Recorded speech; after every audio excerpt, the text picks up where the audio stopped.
Ladies and gentlemen, welcome to Casting the Spotlight episode number 138. And Arron Beaver is back.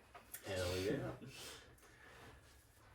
Damn, it's been a minute since you've been on, I guess. It was probably about last April. Yeah, I was gonna say it's been at least a year. So yeah, definitely a while. Yeah. How you been doing? Not too bad. Been working and just staying busy at home.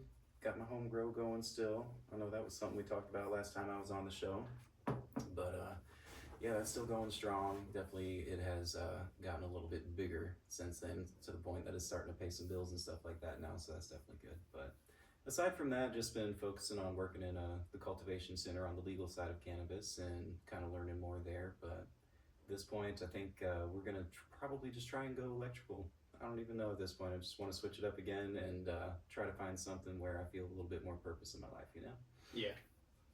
I think that's kind of what we're all searching for, in a way, where it is, I know there's people older than us, for sure, listening to this podcast, but it's like, even where we're at in our life now, like, I feel like we're all kind of feeling that at reaching near 30, you're kind of like, I really feel like life is setting in now, like, I'm not going to be here forever. I am already, I thought growing up forever, I'm like, I'll be in the thing that I'm going to be in my 20s, you know? Right. And now I'm nearing the end of them, and I'm like, whew, what am I trying to do, I'm starting to feel that a lot more lately. Like, I feel like it's kind of setting in with me.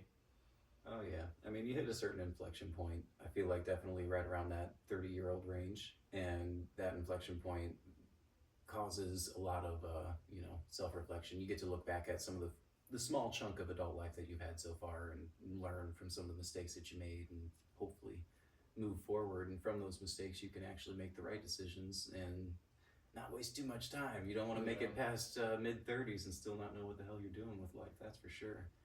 I can't really say, though, that I regret any of my jobs or my 20s, because they happened. They were what they were, and those jobs were experiences. In one way or another, I'll have stories from all those jobs forever, Right. So, and like, a lot of people say too, especially in the modern era, like, people's time, like their time to shine, their prime, like when they really hit their stride, it starts later than it used to, A lot of people say you really don't kind of really settle into what you maybe think you want to do till your 30s. And not even saying that everybody is even then. People have families, people have things that they have to do, like, before they can focus on themselves again to pay the bills and do, like, just to get through in life. But my hope for everybody is that they at least get to experience the thing that feeds their soul and it provides for them at some point in their life, Oh, yeah. I hope that for myself. Yeah, we all do. I mean, we're all trying to find that thing that makes us happy. That's something that, you're going to go through a few different iterations of things that you think make you happy for a little while until you actually run into the real thing. But, like you said, you learn from those experiences. You got to take some lessons away from it, because looking back on it and just regretting it definitely isn't going to do you any good at the end of the day. You got to try and pull some sort of silver lining from everything, right? Yeah. 100%. It's the only thing you really can do. Mm-hmm. It's not much of another choice. You just, Yeah. at the end of the day, you kind of have to. I mean, and I know, and I'm not even trying to sound like that douche that's out there screaming like, "Oh, fucking man up, do your shit and don't bitch," because like, I get it, and I've definitely been there. Like, dude, there was a point in my early to mid 20s where I literally was like, dude, I fuck this. I give up. I don't know. This fucking sucks, Yeah. But Those first few years are hard. It's hard to get through those first few struggles too, because once you start really trying to pay for your own things, and that's something that you see, especially I guess in my generation a lot. A lot of people my age are still relying on mom and dad to cover the bills once in a while. A lot of people our age It are. makes more sense now though that people stay at home longer Yeah. because like Yeah. just the price of everything, like let alone rent anywhere. It's like it's more and more all the time. It seems like so it's almost a pride thing. You hate to say it. I mean, I know whenever I turned 18 and I started doing my own stuff, I was ready to get the hell out of the house. I was just ready to spread my wings and do my own thing. Mhm. But looking back on it now, if I really was trying to be smart about the way I was moving in the world that we live in now, I'd have been so much smarter to just stay at home for a few more years, get some more money stacked up, get stuff set right, because man, oh man, it would have got me a lot further ahead than where I'm at right now. But if anything, it's one of those things where you're going to spend a lot of time just trying to get yourself set up. So if you can take that time and make it to where you're just stacking money and just getting yourself set up to be successful, you're a lot better off. It's just a matter of are your parents on that same page? A lot of Glasgow parents aren't, because whenever they hit 18, they got the boot if they weren't trying to get out the door themselves already. So yeah. it's a weird transition we're going through right now, and a lot of people are going to frown on those guys who stay around in the parents' house or those girls who stay around in the parents' house for a long time. But maybe it's my opinion, but I think that a lot of times those people end up being more successful in life. They have more time to kind of sit on their thoughts and figure things out and Right, maybe make one or two mistakes and don't end up homeless over it, yeah. and be able to learn a little bit before they really get out there. It's to a point though, because there's Yeah. a lot of parents out there that will harbor you and coddle, to a point to where it's like it's almost debilitating to the person's growth, the boy or girl. Like if they gotta eventually do life on their own and figure it out. So there is a balance. Like you don't want to be the parent that says, all right, you're 18 next month, you better start figuring shit out, you gotta get the fuck out of here. Right. But you don't want to be the parent that has a kid at your house at 40 Mm-hmm. and you're 80 or nearing it, and you're like, and they're just sticking around and don't really have any ambition, And from the parents' point of view, that's got to be just heartbreaking. I mean, seeing your own child just having no motivation, no real life outside of living at home with you, and then once you get to the point that you're old and you're not going to be around forever, what's that kid going to do once you're gone? I mean, their entire life, and we're saying kid, what's that adult kid going to do now that you're gone? They don't know. Yeah. And They have a problem. your fortune. Right. That whatever you left behind, that's what they're gonna live on now. Mm-hmm. You spent all your life trying to get them set up, and then they may end up just screwing all that up anyway. Yeah. It's an unfortunate reality, but I think that it's definitely ingrained into your personality from a young age. If you're going to be someone who takes advantage of that in a way that is going to launch you off, or you're someone who takes advantage of that in a way that's just going to keep you stagnant, and you're never going to go anywhere with it. Definitely comes down to the person. And those people are never the people that are happy. The people that get everything handed to them, and like they get the inheritance and they get the house or whatever, and then they're set up and they don't really have to get a job if they don't want to. They just kind of gotta make ends meet and do their stuff around the house and the lawn care and just live life. Like if you dive into things that you're passionate about, that'd be awesome.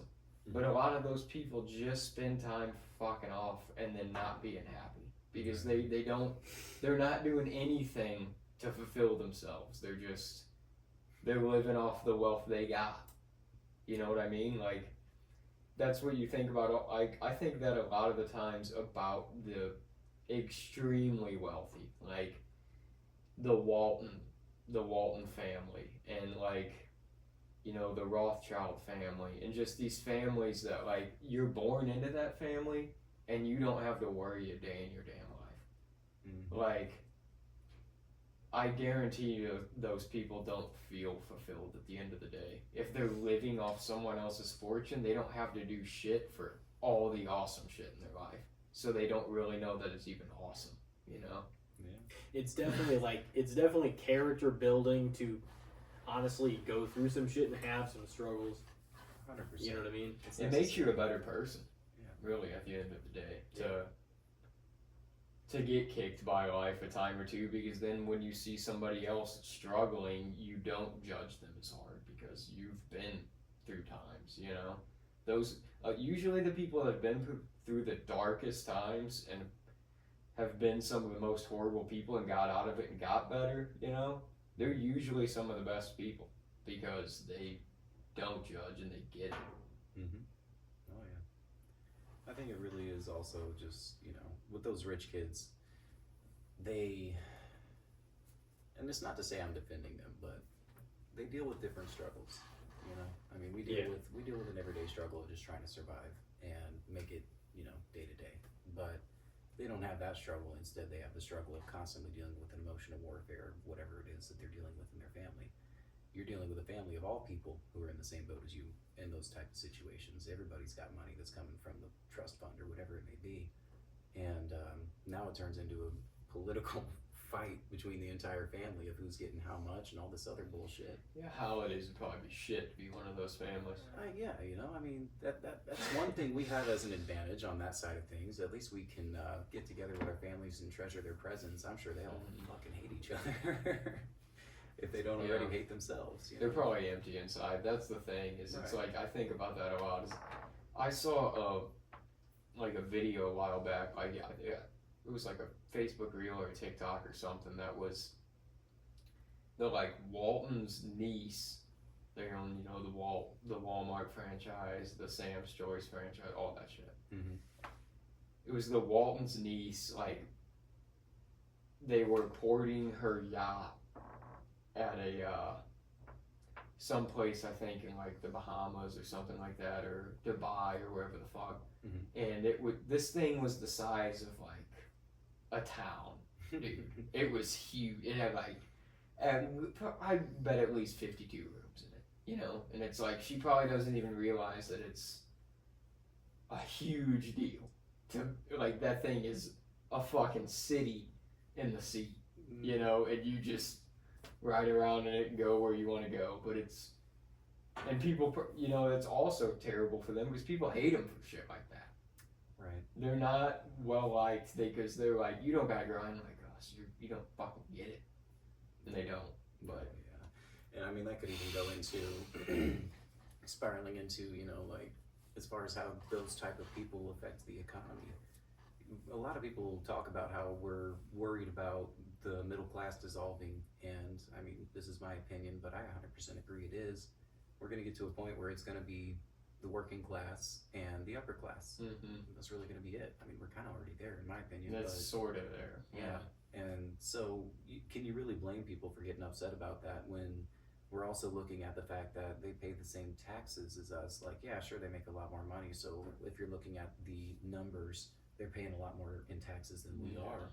But if you're looking at the percentage and how much money they still have in the bank, how much money they still have in art, NFTs, whatever the hell else, the way they trade money around nowadays, they don't even pay taxes on most of the money they have. So it doesn't really affect them, Right. So it's can you really blame society for being mad at those people? They're doing everything they can to duck off and make sure they're not contributing to the same government we contribute to, that in turn contributes to them because they go and sway the polls. So it's a constant cycle that just keeps compounding. Gets worse and worse as you keep going. Yeah. It is.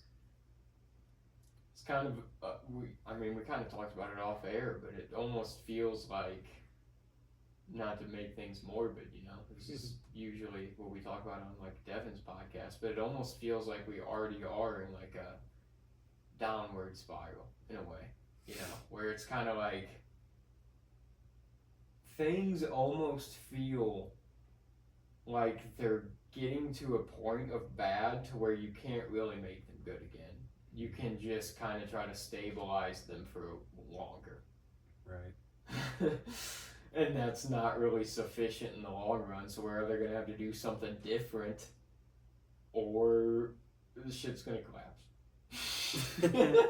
And that's probably a bold thing to say on it. I don't know shit. Maybe I'm wrong. I don't know, but it just feels like maybe it's just being an adult, that's how you feel. I don't know, but like, because you understand things a little more. Because as a kid, you'd hear shit like that, and you'd be like, because your parents would just kind of laugh it off. You'd be like, oh, that dude's a crackpot, you know, fuck that guy. Talking about the world ending. But like when you get older and you really like, now that I'm trying to see things the way they are, we talked about AI, dude. The way it has been rapidly, like, just taking shit out, like, in the past year already. It's on my fucking Facebook, it's on my Snapchat, it's on all the social media shit. They're like, there's self-driving cars for some of these jobs already in other countries. It just feels like, okay, well, they, at any point, they could pull the plug on that and be like, okay, now we're going to try, AI is going to come in and work some of these jobs. At first, that's how it's going to go. They're just going to help out. Mm-hmm. And then after a while, they're going to see how sufficient they are. They're going to be like, yeah, we can make this work. We're going to lay off some people. And then it's just going to get to be more and more and more and more. Yeah. What are we gonna fucking do, man? Tim, what the fuck are we gonna do? No, like, honestly, I don't know. I've thought about that too. Like, at what point is there gonna be like job replacement or job replacement money in order for a lot of the people that currently fill those jobs to still get paid and do something if there's not jobs to replace those, you know? Yeah.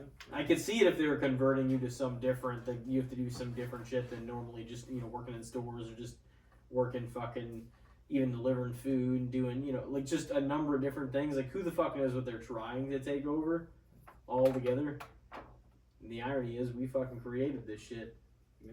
But I mean, I don't know. I think like we're looking for the solution that's gonna work all around, like the fucking, you know, the cheapest solution, I guess. Instead of paying a lot of people, maybe they can get a machine to do the same shit for a lot less, and then, you know, but then they gotta have something to supplement what you would make, because you can't just put a lot of people out of jobs. The problem is, I don't see, I mean, I'm no fucking expert, but like, I don't see a solution out of, you know, how are you going to equate all the people that are going to be put out of jobs by these with with people that are getting a job on the other end of it. Like, oh, I'm going out of work, but I'm going to be able to do this thing, guaranteed, you know?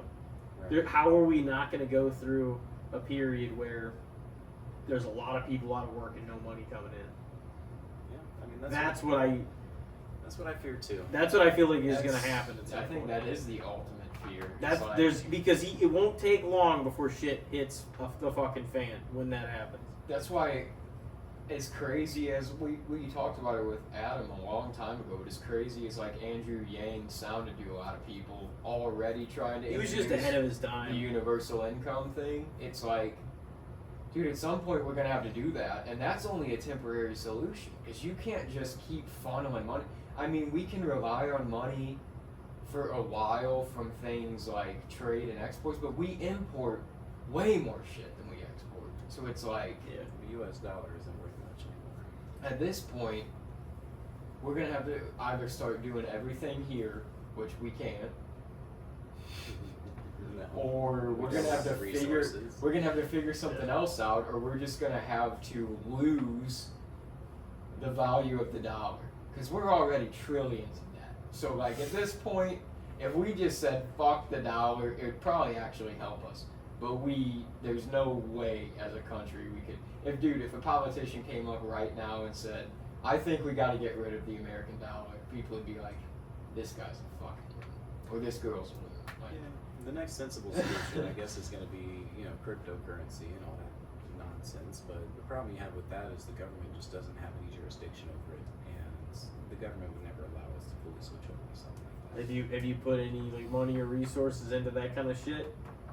The cryptocurrency and the whole, like, or like, what are like NFTs even? Like, have you looked into all that? I feel like shit? you can get fucked on those sometimes. That's what scares me. There's like so many different things right now. You definitely can. I've only scraped the surface on NFTs, so I'm probably going to sound like an idiot talking about this. But as far as I know, an NFT stands for non-fungible token. And what that means to you as a person is that this is basically a piece of digital code.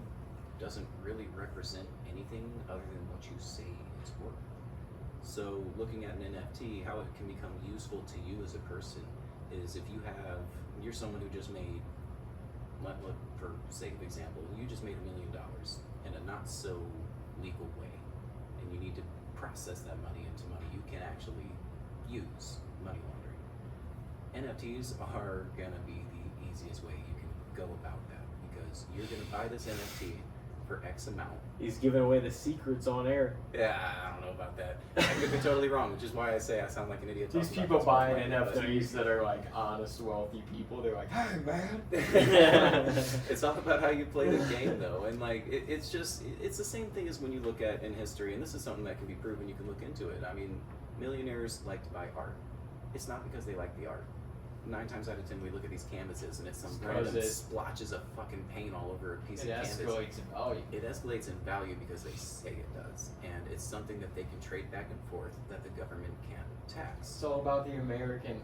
It's not the American. It's all about the human eye. That's Right. really what it comes down to. What we find is valuable and wealthy. It's the same thing with gold Right. or diamonds. Right. Like So none of it's that like- shit has real monetary value, but we make it have value. You know what I Right. mean? Right. Gold. So that's why these rich people are using these NFTs, because they're realizing this is the new gold. This is the new thing that we can say it's worth however much we want it to be. Some and people that sell say they back don't and mean forth. shit. Sorry. But yeah, some people are like, they're not worth it, like, even fucking with. And then other people, like, I don't know. I mean, because I feel like you can't. It's still a risk. It's like it's Yeah. still at the stage where it's not. There's some that really hit, and there's some that you just lose the fuckload of money on. So it's like, And that's how they want it to look to us, people who don't have a ton of money to invest into it. yeah. If you're someone who's got over $1 million to throw into an NFT right here, right now, that NFT's gonna make you. That's the thing. That's the difference. The gold rush, anybody could go. If you were willing to risk your life to make the journey, right. if you made it to California and you fucking got there with a pick and you just went in a river and tried to pan for shit, you might strike big. Right. With this, you almost have to be rich to even get started. Mm-hmm. It's like, 100%. And so, yeah, that's as far as I understand, that's kind of the whole game with NFTs. It's just it's a way for rich people to be able to move money around tax free. you And probably sound like we're fucking idiots. yeah, probably. It's okay. Probably. It's the He's understanding like, we have. It's the understanding This is we the have thing. to This work is with. not usually our topic of conversation on here, but it's Uh-uh. interesting to talk about because Yeah. it is something that I casually think about. I don't know shit about this stuff, but I do know enough to like have, I guess, a unbalanced opinion. Right. You Right. know, like, and I can admit the fact that I could be wrong about this shit. 100%. But like, it does just feel almost too like away from working class society and too hard to understand for us to even get our hands on to like get started on the shit. Like the only people that really like invest in it big time or become like part owner of some of these NFTs and stuff are like rich people or influencers that are trying to get other people involved in it. Mm-hmm. Yeah, and it's one of those things. They get more involvement. They get more people to see it's worth something to them, and because they're rich and powerful, it's worth something to all of us smaller people now, and it becomes profitable that way.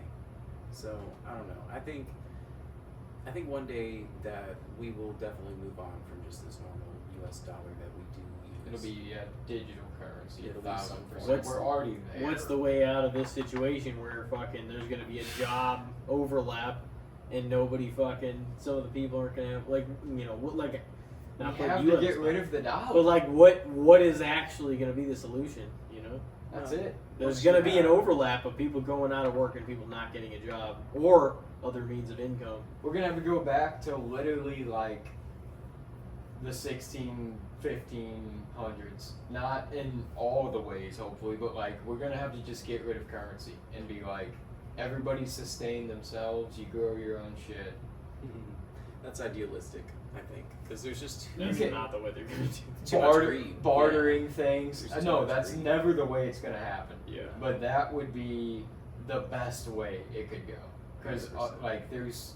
that's the most sustainable route. I feel like at this point we fucked up things so much. Everybody definitely can't. We have to do let their own things shit, though. repair. That's a good point to make right there, Tim. I mean, that's something I was literally just thinking Yeah. about. Like, if everybody was left to their own devices, let's all just...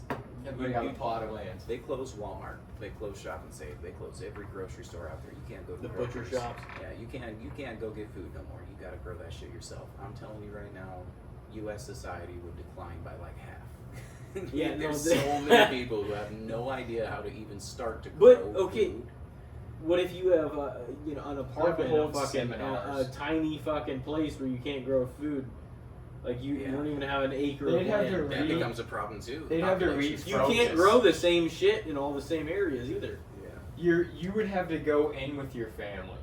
You would have to be part of the, either, I guess, the Bollingers or the Spars or whatever you wanted to go with. You'd have to be with the Beavers. I'd have to be with the Andrews.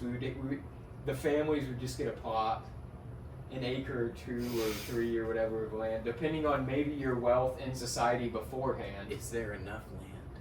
Probably not. Oh yeah, well there is, But but we there's would have to there's some spread people that people own a out. fuckload of it.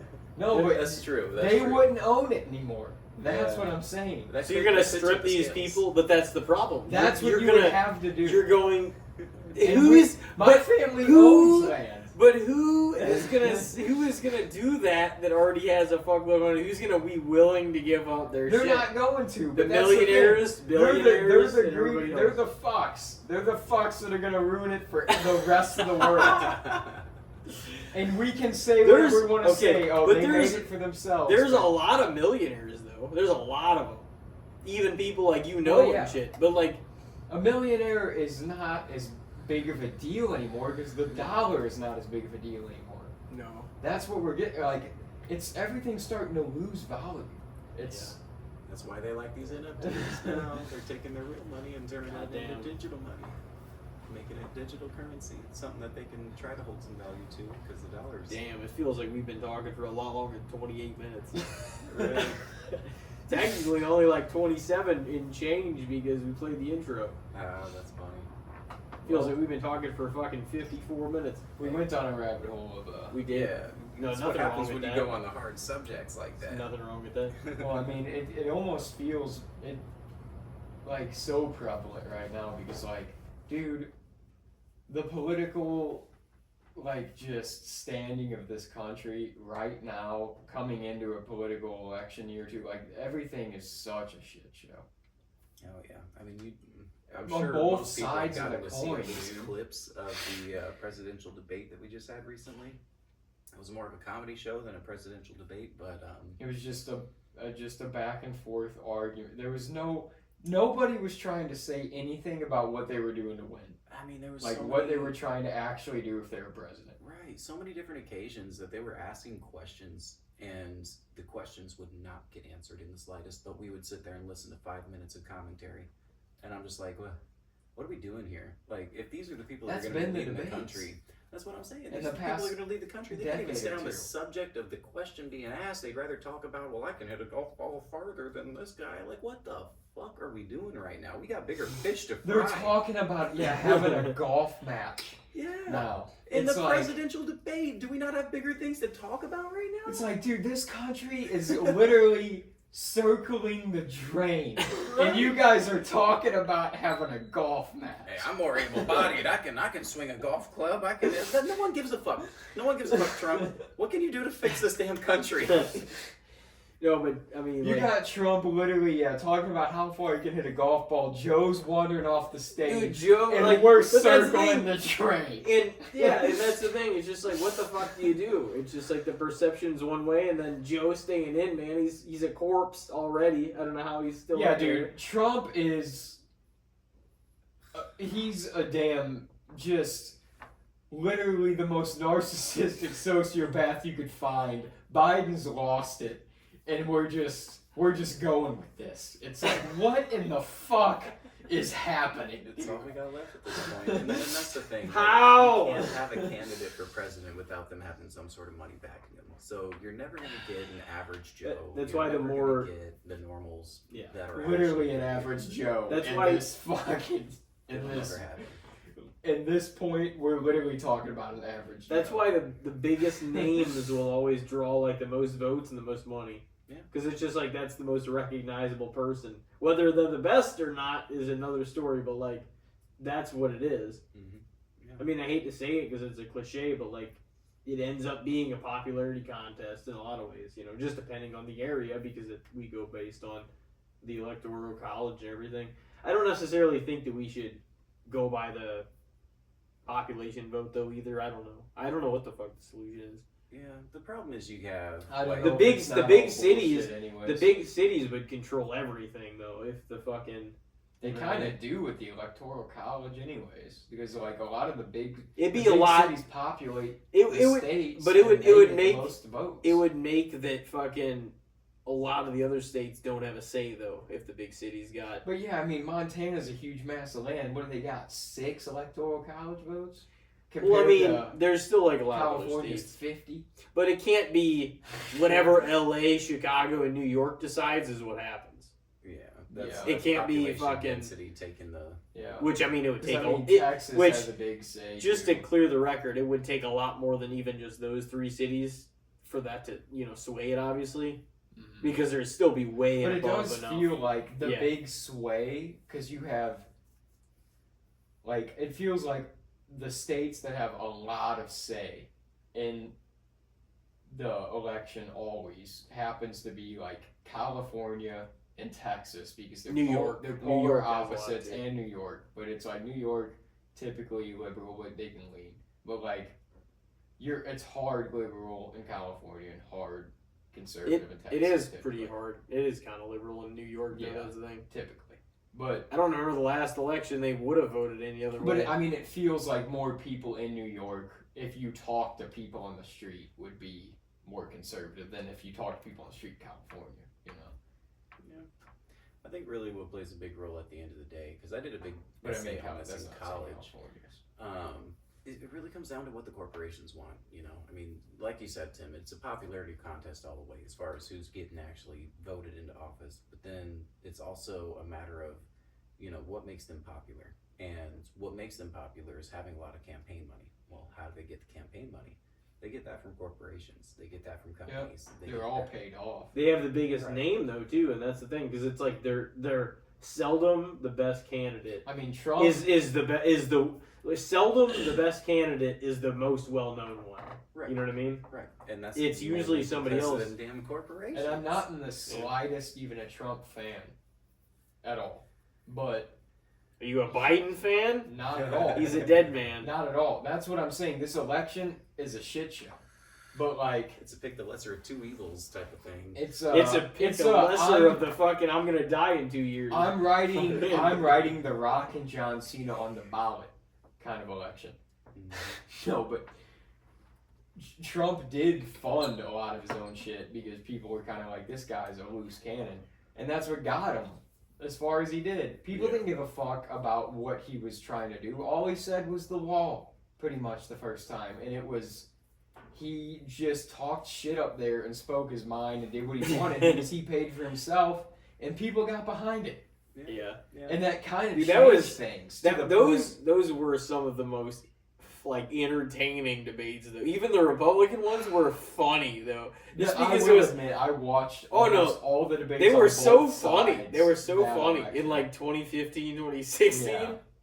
But Comical. it 'Cause it got was also the they first got- election I could vote in, so I got kind of into it. they got better ratings than they've ever gotten before based on everybody who was on vote. Yeah. Like, everybody was on team like Jeb Bush.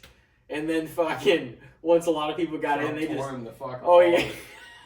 up there. I mean, He ate him for fucking but that's breakfast. the thing though. Trump wasn't trying to talk about shit when it came to fucking any of the issues. He just was like, "Hey, Jeb Bush, you're a fucking moron," and people were like, "Ha ha, that's great."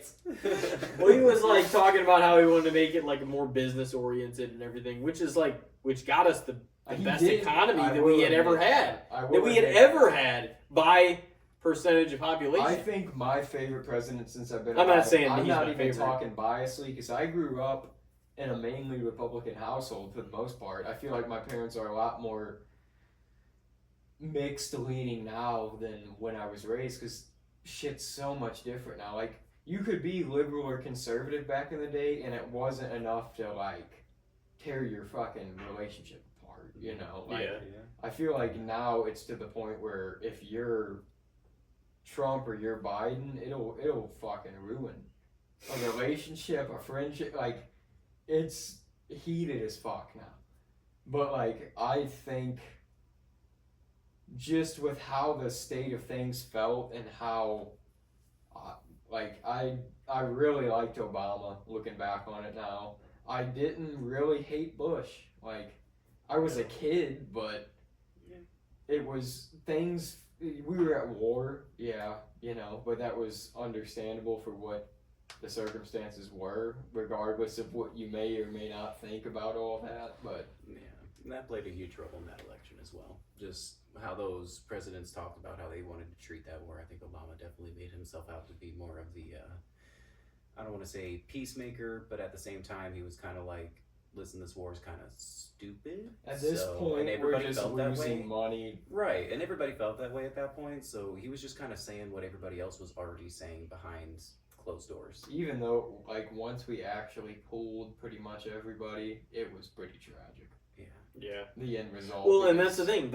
Every president that we've been alive for, and before us, because when we were all born, Clinton was in office, and the economy was pretty good. But then there was some scandalous shit, and then we know all the I mean, we know a lot about his Clinton reign. ran a decent country, and he was in there. His economy was the last Democrat. Like this is just a fact. Like it was actually a pretty fucking. I mean, I guess Obama had ups and downs because whenever he took it over the first 4 years, he did. they some were shit, rough. though. They were rough. That was the thing. By the time he was ending his presidency, it was getting a little better with the That's economy. because we were in war. You know, I mean that provides. The Well, more economy. towards More towards the that. beginning of his reign though. Yeah. But the economy was a lot better come like 2014, 15, 16 than it was before. Yeah. I feel like His things second started term- to lessen and get a lot quieter and chiller. His second term was things went a lot better for the most part. Yeah, I Everything just is on an upward spiral. I felt like things were at least agreeable at that point. Like people, it didn't feel Yeah. as harsh. Like things were just everything was chill for the most part when Obama was president. Like I have nothing really bad to say about that run of time. Like, Other and than healthcare, I mean, a lot of people are going to. Yeah. It was but also. I mean, he also did some good shit for a lot of people. There was people that were just absolutely fucked. It was that also were able to get treatment. because like of him. the age we were, and we didn't have to worry about any of that stuff yet, too. Yeah, Yeah. we were Because we growing were up. still like, we We were were still growing up kids, and during we didn't his have to run. worry about bills or anything either. And same with Bush. We were growing up during his run, but it's like, and that may be just because we were kids, but with both of them, like Yeah. I don't really have any I just think horrible things to say about either of Yeah. them. Like they had some negatives to him, and Bush definitely came off as a dunce sometimes. Like that fucking speech at the beginning of the J. Cole song, you know, just like things like that Bush did, where you're just like, Jesus Christ, bro. But like, it didn't feel like this when they were there, you know. True. I don't honestly, is maybe just because I'm paying less attention, but like I don't even feel like it's as.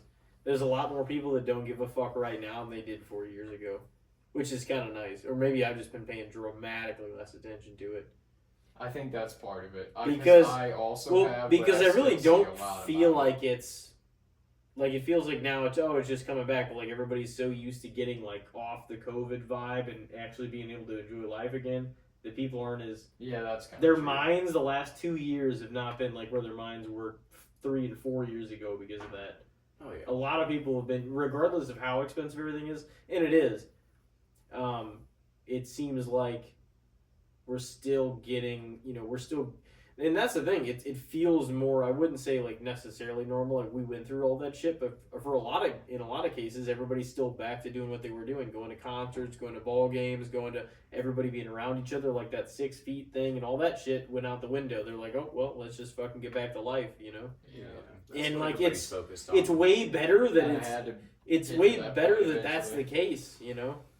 It's like it's just it feels better. I remember there being a point when people were like, maybe we'll never be like that again. Fuck that. I'm glad that And ever I passed. like, yeah, I just remember thinking like, there's no way. That was ridiculous. There's no way that humankind is just gonna fall into that forever. Like, I feel like people are eventually just gonna be like, yeah, dude, fuck this. Right. We're done with this. I'm not gonna do a concert and try to abide by this fucking rule. Or like, And whatever. wear a mask. Yeah, I'm gonna enjoy it if I have to fucking wear a mask the whole time. Yeah.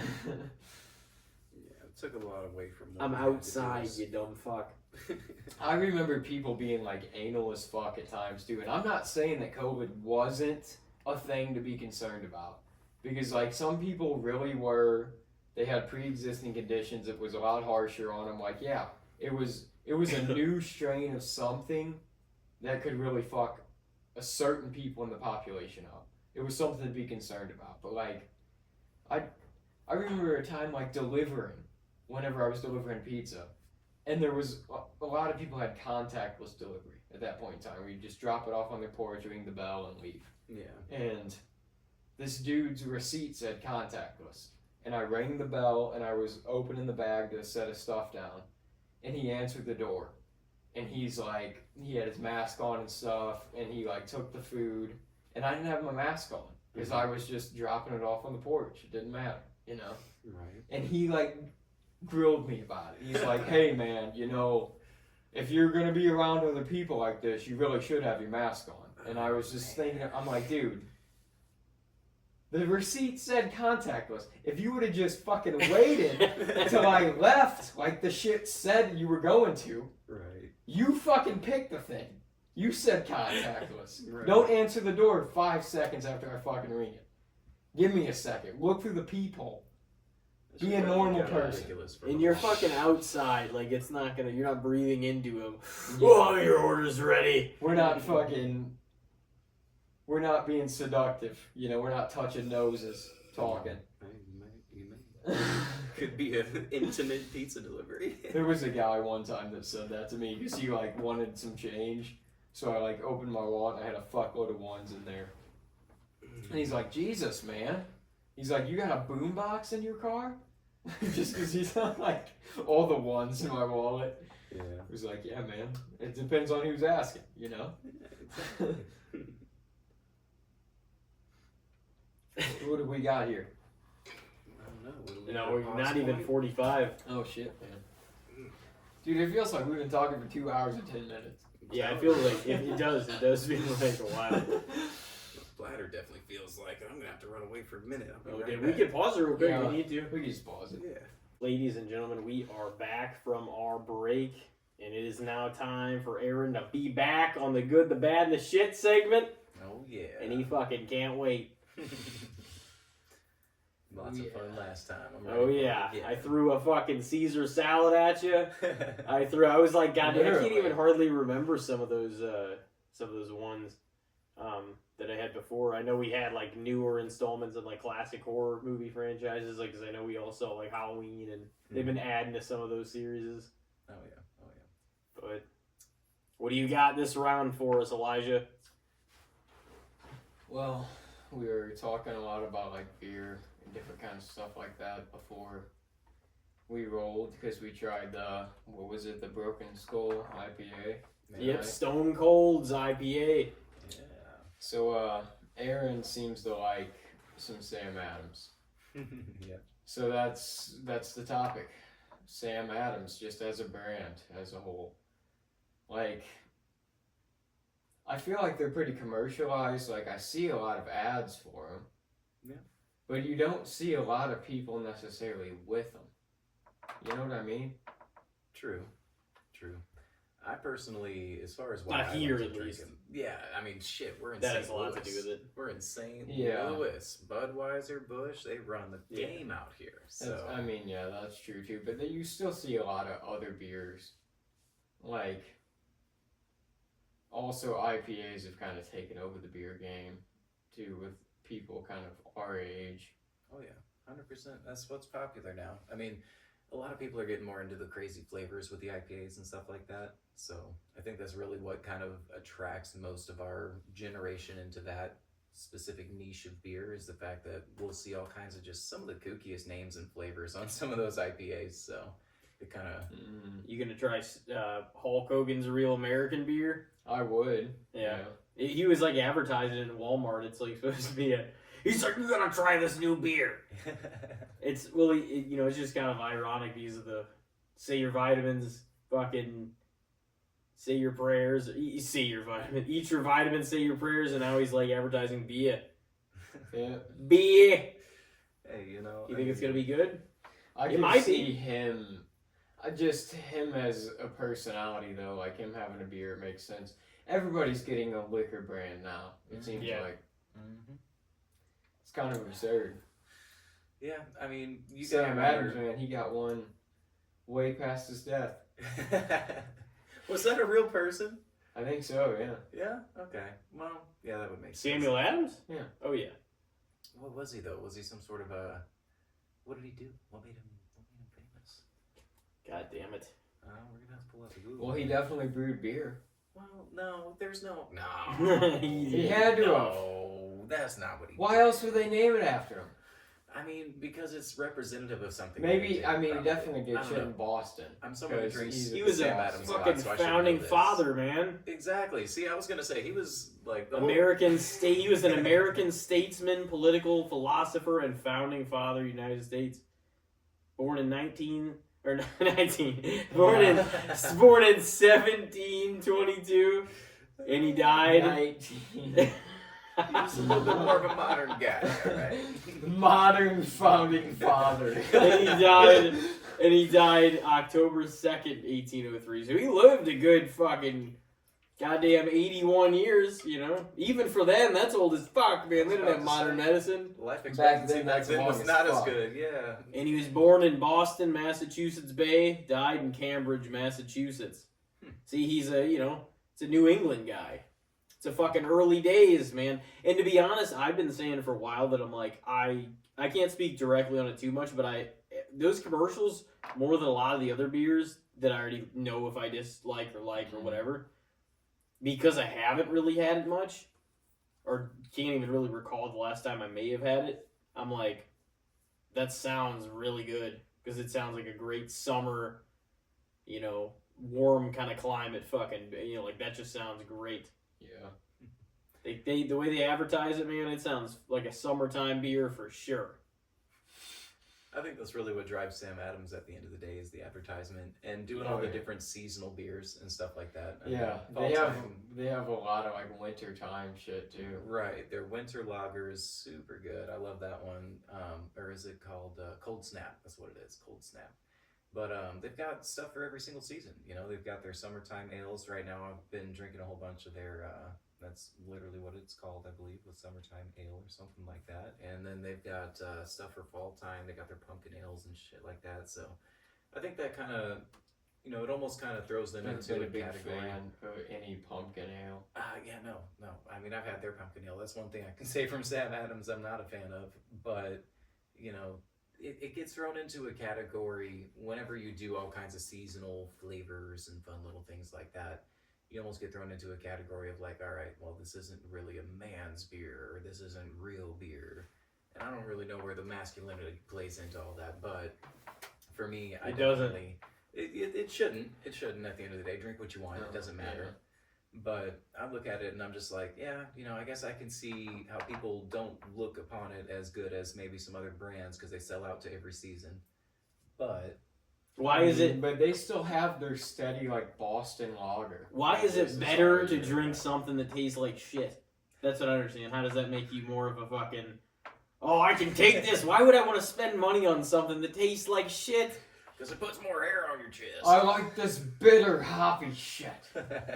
It's like, no, you don't. How can you like shit that just tastes way more bitter? Yeah. It doesn't make sense. I say that as I grab my Guinness here. Guinness is. I don't think Guinness is smooth. It doesn't seem like it's that bitter. I don't know. Like, to me, it's an acquired taste. For most most it is. thick. No, it is. It is, but it's a heavier. It has less of a percentage of alcohol, but whatever it has in it, like. Other than that, it's very it feels different than just drinking regular beer. Oh yeah. Even if it was a Bud Light or Miller Light or Coors Light or whatever, it feels Like it's a different kind of buzz. It's than I what feel those like it's kinda less of give a refreshing beer. It's more of a creamy kind of mouthfeel. you. Yeah. In a good way. Like you could drink a Guinness with like a meal and it tastes pretty good, you know? 100%. Yeah. You grab your Budweiser when you're out with your friends on a float trip and you just need something to sip on while you're floating down the river or something like that, you know? At least that's Yeah, my like vibe a with it. Budweiser. Can't go wrong with that. And then the Bud Light, like I was saying earlier, I feel like I look at Bud Light and it's almost one of those things where I drink that whenever I know, like, hey, it's kind of hot outside. Maybe I shouldn't be drinking too terribly heavy, but I want to stay drinking with the boys. I'll grab a couple Bud Lights. That'll be solid. There's enough water in that I might stay hydrated. Doing some lawn work. Right, Just yeah. down one. Yeah, some casual. You're not trying to get drunk, but you're trying to drink beer. And those are good for that. But for the real beer fanatics, I definitely think that Budweiser and more full-bodied tasting beers are going to be a little bit better. Guinness takes that full-bodiedness to the tippy top of the toe, in my opinion. I don't think they're there to like chug and slam a fucking 30-pack of the same way you can do like a Bud Light, you know. Exactly. Right. 100%. You slam a 30-pack, I'm fucking dying. Yeah. Hey, some of us are bred a little I'm bit different. falling off the roof. Some people drink that and then go drive. I don't understand it. Me personally, I get like 4, maybe 5 beers in, especially if it's a little bit higher ABV. Mm-hmm. Good. That's it. I'm done for the night. I probably don't get that far anymore. I don't really drink much, you know. Yeah. That comes with I age, mean- though. We all get past that stage, you know. I think everybody goes through the phase of like, let's get fucked up, let's have a good time, and get absolutely faded every time we drink, and then you kind of get into that stage of like, okay, let's just drink to relax a little bit. Yeah, Let's just drink I to like have a good I time. like a drink. Like I do enjoy a couple beers or like been getting more into like a glass of wine, just literally something like to wind down sometimes in the evening, just kind of like when I'm chilling, just have a couple. There's knock something a that couple feels back or mature. something. There's something that feels rather mature about having a glass of wine. You know? I feel like a mature individual, like you got your shit together when you don't. You Yeah. know? Adds a layer of sophistication to things. Even if it's not there, it's just a thin shield, you know. Right. Do you have an opinion of Sammy Adams beer? Or do you really drink it enough? Well, you know, I mean, being that I'm someone who drinks it often enough, I'd say it's good in my opinion. I've heard enough of other people saying that it's bad, though, that it almost throws me in the middle. I don't want to say it's good, bad, or shits, but if anything, I guess I gotta land on good because I enjoy it enough. Like you think it's fair? It's got a fair perception? Yeah, Like like understandable right. with how much it's liked and They fit their niche. yeah. They fit their niche. Yeah. 100%. That's It where I looks stand the on it. advertisements are some of the best and like they make the beer look some of the most refreshing and like delicious that any of the advertisements do. Yeah. I definitely I think mean, that. they have good funding or just good advertising. Well, yeah, I mean, you saw that commercial they did with Bill Burr, right? I don't know if I did actually. I think I did. They did that. It was for their pumpkin ale. It was during the fall Okay. time. They ran this ad. I can't remember where. It they makes ran sense though. I think it was a Super Bowl commercial, if anything. But yeah, it was hilarious. He was just being stupid and being belligerent, acting like Bill Burr does, drinking beers and just being stupid in the store. They were sampling it. It was really funny though. If you haven't seen that clip, you should definitely. Man, you could put him in that. You could put Tom Brady in those. You could put Yeah. fucking Ben Affleck and Matt Damon. Definitely. Yeah. Boston based. Celtics just brought home a title. Of course, none of the other Boston teams are winning something, but one of their teams still has to fucking win the title. Always. They're solid. That city, man. They like cried forever. Oh man, the Red Sox they never win the fucking World Series. Man, the Patriots, they're fucking starting to run shit. And then the Red Sox won a World Series, and the Red Sox started winning World Series, and the Patriots didn't quit winning Super Bowls. And the Celtics were winning a bunch of finals, like in the mid to late 2000s. It felt like, or maybe it was like the early to mid. It was around that mid 2000s range, but the Celtics won like one or two of them. Mm-hmm. Just like, and then the Bruins won a few finals. It was like, you guys suck. That's when I just hated them. At that point, I was like, man, fuck this. Boston, I hope you guys don't win shit for a while. They just But- took home a good one. I know. And you know, Jason Tatum, he's a local boy, so Yeah. No, I don't mind that team. sing some praises for the Celtics. I can't really shit on them too hard.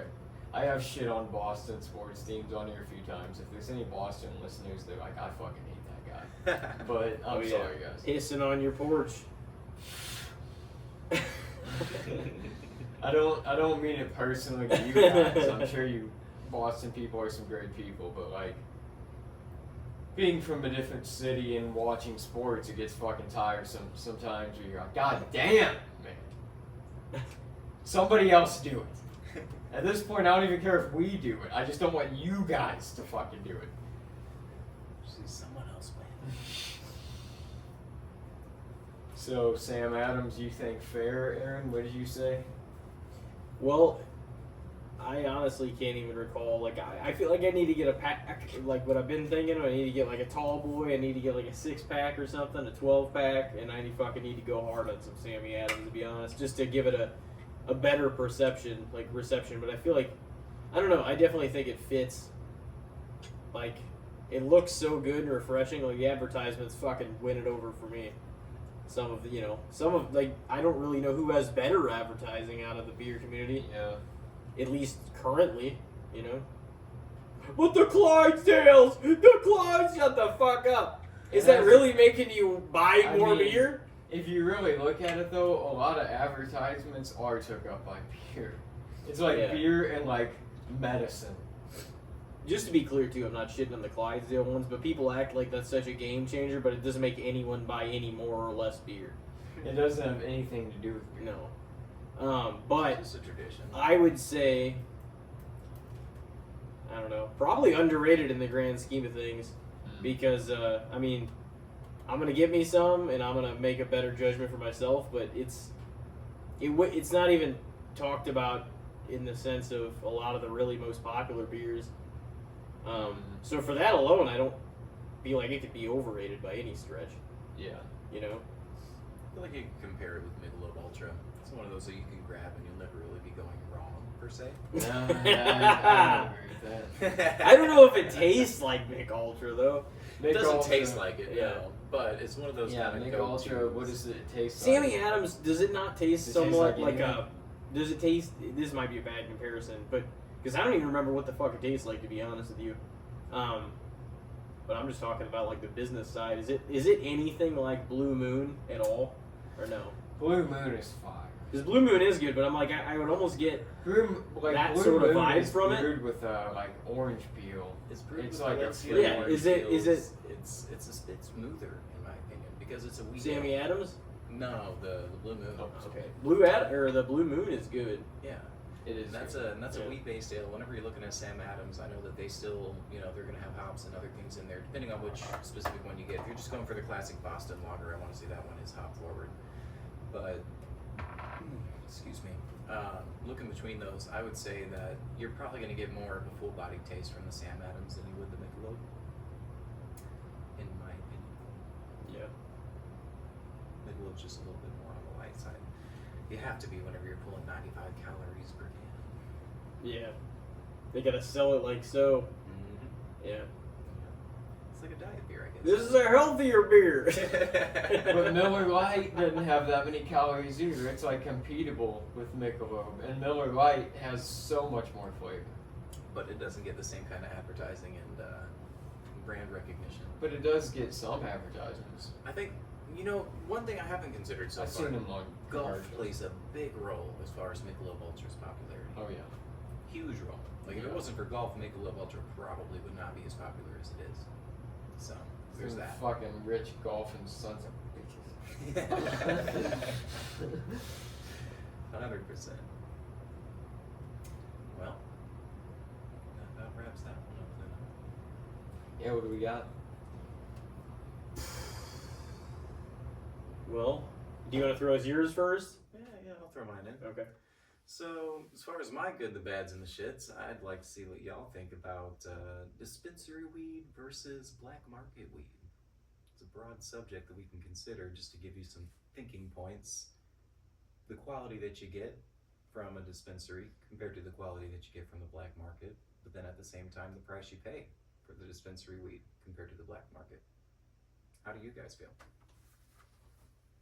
I mean, it definitely is like more expensive than paying it in bulk from, what your neighborhood person that fucking sells it would be. Right. Like Right. it's like I don't know. It's but the thing is, anything government regulated, you're gonna get it like fucking. They're gonna try to finely tune it and make it worth as much money as they can because they can have their hands on it. 100%. Like it doesn't mean I don't think it's bad, but it does. There's definitely a difference. Right. It's typically overpriced. Yeah. Yeah. That's typically where I end up, as far as my opinion, when it comes to that. It's overpriced, at least for what you're getting. But I think a lot of people are paying that price point because they're looking at it like, well, Quality over quantity. Exactly, Yeah. right. If I get it from the dispensary, well, I know it's tested, I know it's safe, I know there's nothing bad in this weed that's going to hurt me in the long run. So I think a lot of people are okay with paying that price point for the peace of mind. But at what cost, Because now, if you're trying to, especially if you're someone who smokes often, then you're going to find that that cost adds up pretty fast, especially if you're getting it from the dispensary every time at $60 an eighth. But I almost roll back on the quality of the stuff too. Being someone that works in the cannabis community and on the legal side as well as the black market side, I've noticed that it seems to be from the legal side of things, more of that cannabis is rushed out the door, and kind of like whenever you're looking at buying organically grown fruit compared to something that you just got from Walmart real quick for 50 cents. It's like, yeah, you may have paid a little bit less and the convenience factor may have been a little bit higher to pick up that weed, but as far as the weed compared to the apples here, it's going to be very similar. If you're getting that stuff that you went to the farmer's stand for and you paid a little bit more for, you're going to enjoy that apple a lot more. The quality is going to be a lot higher because there's just more tender loving care that went into that specific apple. And the same goes for the cannabis as well. So at the end of the day, you got to ask yourself, like, does the peace of mind of knowing that it's tested and it's been through all these things that the government set up, which, we can always, with testing on anything, depending on who's in the office and who's running the test that day, you may end up with a slightly skewed result one way or another, So I got to ask myself at the end of the day, well, do I want to save that money buying the black market weed, or do I want to go for the trust of the stuff that comes through the legal market? And I think a lot of people, they end up on that spectrum of like, well, I'd rather have the peace of mind and I'll pay a little bit extra. And it's one of those things that it's sad to see, because I definitely think that on the legal side of things, we have processing and we don't have that tender loving and care that goes into the cannabis. I've noticed it at least every time that I've tried something that one of my coworkers has grown at home and put all that attention into and really, really loved it. Whenever I get to try that product, it always turns out a lot better. And as far as a medicinal property goes, I would always consider that first. We got to look at cannabis as like, it is a two-sided blade. On one side of that blade, we have people just recreationally trying to have fun and relax and enjoy their evening. And then on the other side of that blade, there's people who are trying to relieve some ailments they may be dealing with, deal with some pain or cancer treatment or whatever it may be. And so I got to ask myself, like, well, how much value am I going to get from the stuff that was processed and ran through as quickly as possible compared to the stuff that was actually cared for and got a lot of attention? I don't know. Maybe because I'm not in that medicinal realm yet. I don't have any physical ailments that are really hurting me too bad yet. So cannabis hasn't become that big of a part of my life in that aspect. I still definitely primarily use it for fun, but I definitely think once I move into that medicinal side of things, I'm probably going to end up leaning more and more towards just getting the stuff that maybe someone grew in their backyard or grew at home. It's going to get a lot more love and care, and it's going to get a lot richer of a medicinal effect for me, in my opinion. Yeah, I feel like individual growers a lot of times it's like a hobby. It becomes kind of like a passion for them, where they can really dive into it and put a lot of time into it and really focus on their plants and all their free time. And it is a lot more personable Mhm. with an individual grower, where it does feel more like it is a factory process, get it out, get it on the shelves kind of thing with a dispensary, you know. Right. Right. And I mean, it's not even like saying dispensary would shit, because it's gonna be good. It's still gonna do what it does, you know. It's on a scale that's a lot slower than the black market. That's for sure.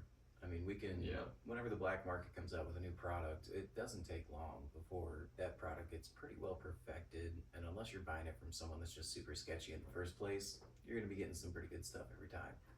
But I think the biggest thing that I've noticed, especially working in this cannabis industry myself, is that whenever you're dealing with a big company with a bunch of different people and a bunch of different managers, all having their own day-to-day lives that they're focusing on outside of work, and all having their own problems that they deal with on a day-to-day basis, Mm-hmm.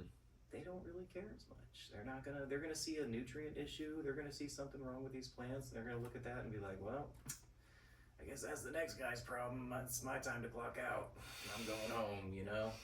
Yeah. Whereas that guy at home, he's gonna see that and be like, well, shit, I gotta take care of this. This is my love and passion right here. I gotta make sure it's good. There's to go. nobody else to pass it on to. Exactly.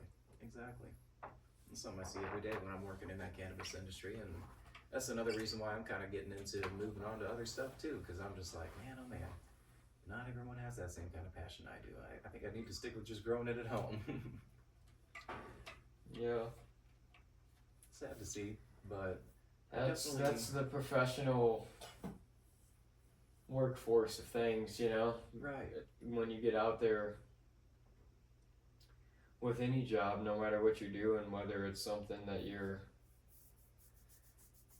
truly passionate about or not, when you just are at a job and you're working it, you're kind of grinding, you just see other people just trying to cut corners or not handle responsibility. You're like, man, why are you like this, you know? Right. Yeah. I think a lot of it just has to do with being unhappy at home too. You know, a lot of people, they carry the same issues they have at home all day into work. And then, Yeah, that is, I'm sure, part of it. But, you know, sometimes that works for people in the opposite way, where they Yeah. relieve their stresses and forget about their things. through work. Yeah. I guess everybody's a little bit different in that aspect. But I definitely think that that spiritual energy, and this is, some people will hear this and probably think it's stupid, so take it with a grain of salt, but I definitely think the spiritual energy you put into that plant is going to make a big difference as far as what it can do for somebody, especially medicinally. And that's something that you're never going to get out of a plant that was grown next to 1,000 other plants that are all getting fed the same thing from some machine that's deciding how much to feed them. And then you got people making adjustments on the machine once in a while when they see something's wrong. It's just a very different type of energy that goes into that whole cultivation process. Mm-hmm. And the same thing goes for food too. You know, I mean, whenever we're talking about food and things that we eat every day, we talk about how the food is what's killing us and what's making all of the health across the board shitty. And I think the biggest missing link in that is that we need to be growing food at home. We need to be trying to feed ourselves and put our own energy into something that's actually going to nourish us. And in that, we're going to find that we eat a lot better, and we're going to find that we have a lot more bountiful food to eat. Even though we are eating food, we're eating empty food a lot of the time these days. So it's full circle. You know, if you bring that home with you when it comes to food and when it comes to weed and when it comes to everything else, you're going to find the things that you put in your body are going to be a lot better. That actually would lead into mine, but I guess I'll answer for yours first. Yeah. Now, I mean, I can definitely see what you mean about like the cannabis care and quality, but at the same time, I don't think that there's like outside of just comparing that itself, like the flower aspect of it. Mm-hmm. I don't think it's a bad thing by any means. The dispensaries are around because it's, you know, progression in a lot of ways forward, but they also have a lot of other products that people will, like, you know, gear towards, like edibles and like the fucking vaporizers and the fucking, you know, just all the different pens and, you know, the droplets that they have a ton of different products. So I'm like, I don't feel like it's a bad thing that they're around, and there's alternatives than just smoking the reefer if you don't, you know, if you want to or don't want to. Oh yeah. But You know, in terms of the quality of it, I can 100% understand what you mean. But, you know, there's people that are against getting it from there for that reason, too. But there's also people that are like, well, you know, at least you have that option if you want to get it from there and or all their other products. Because they do have a lot of other products that a lot of your neighborhood growers or other people, not shitting on anybody, No. but like they might not have, so at least you have access to it legally through a dispensary. You know what I mean? Yeah. That's why I picked this subject, because I was like, I feel So like I would go say so fair. back and forth on it for real. Yeah. You know, I mean, there's goods and bads to both sides of it for real. I feel like the people that were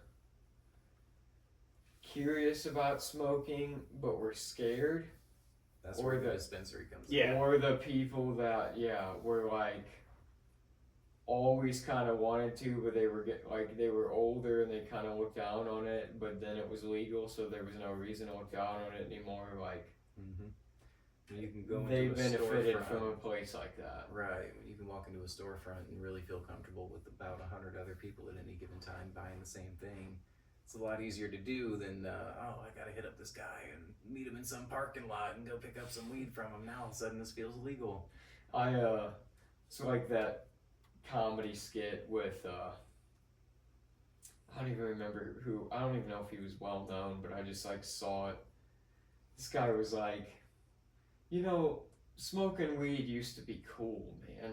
He's like, you'd get together with your friends and you felt like you were up to some shit, man. Right. He's like, you'd smoke a joint together and you'd like walk around somewhere and you'd be like, holy fuck, dude, we're fucking stoned.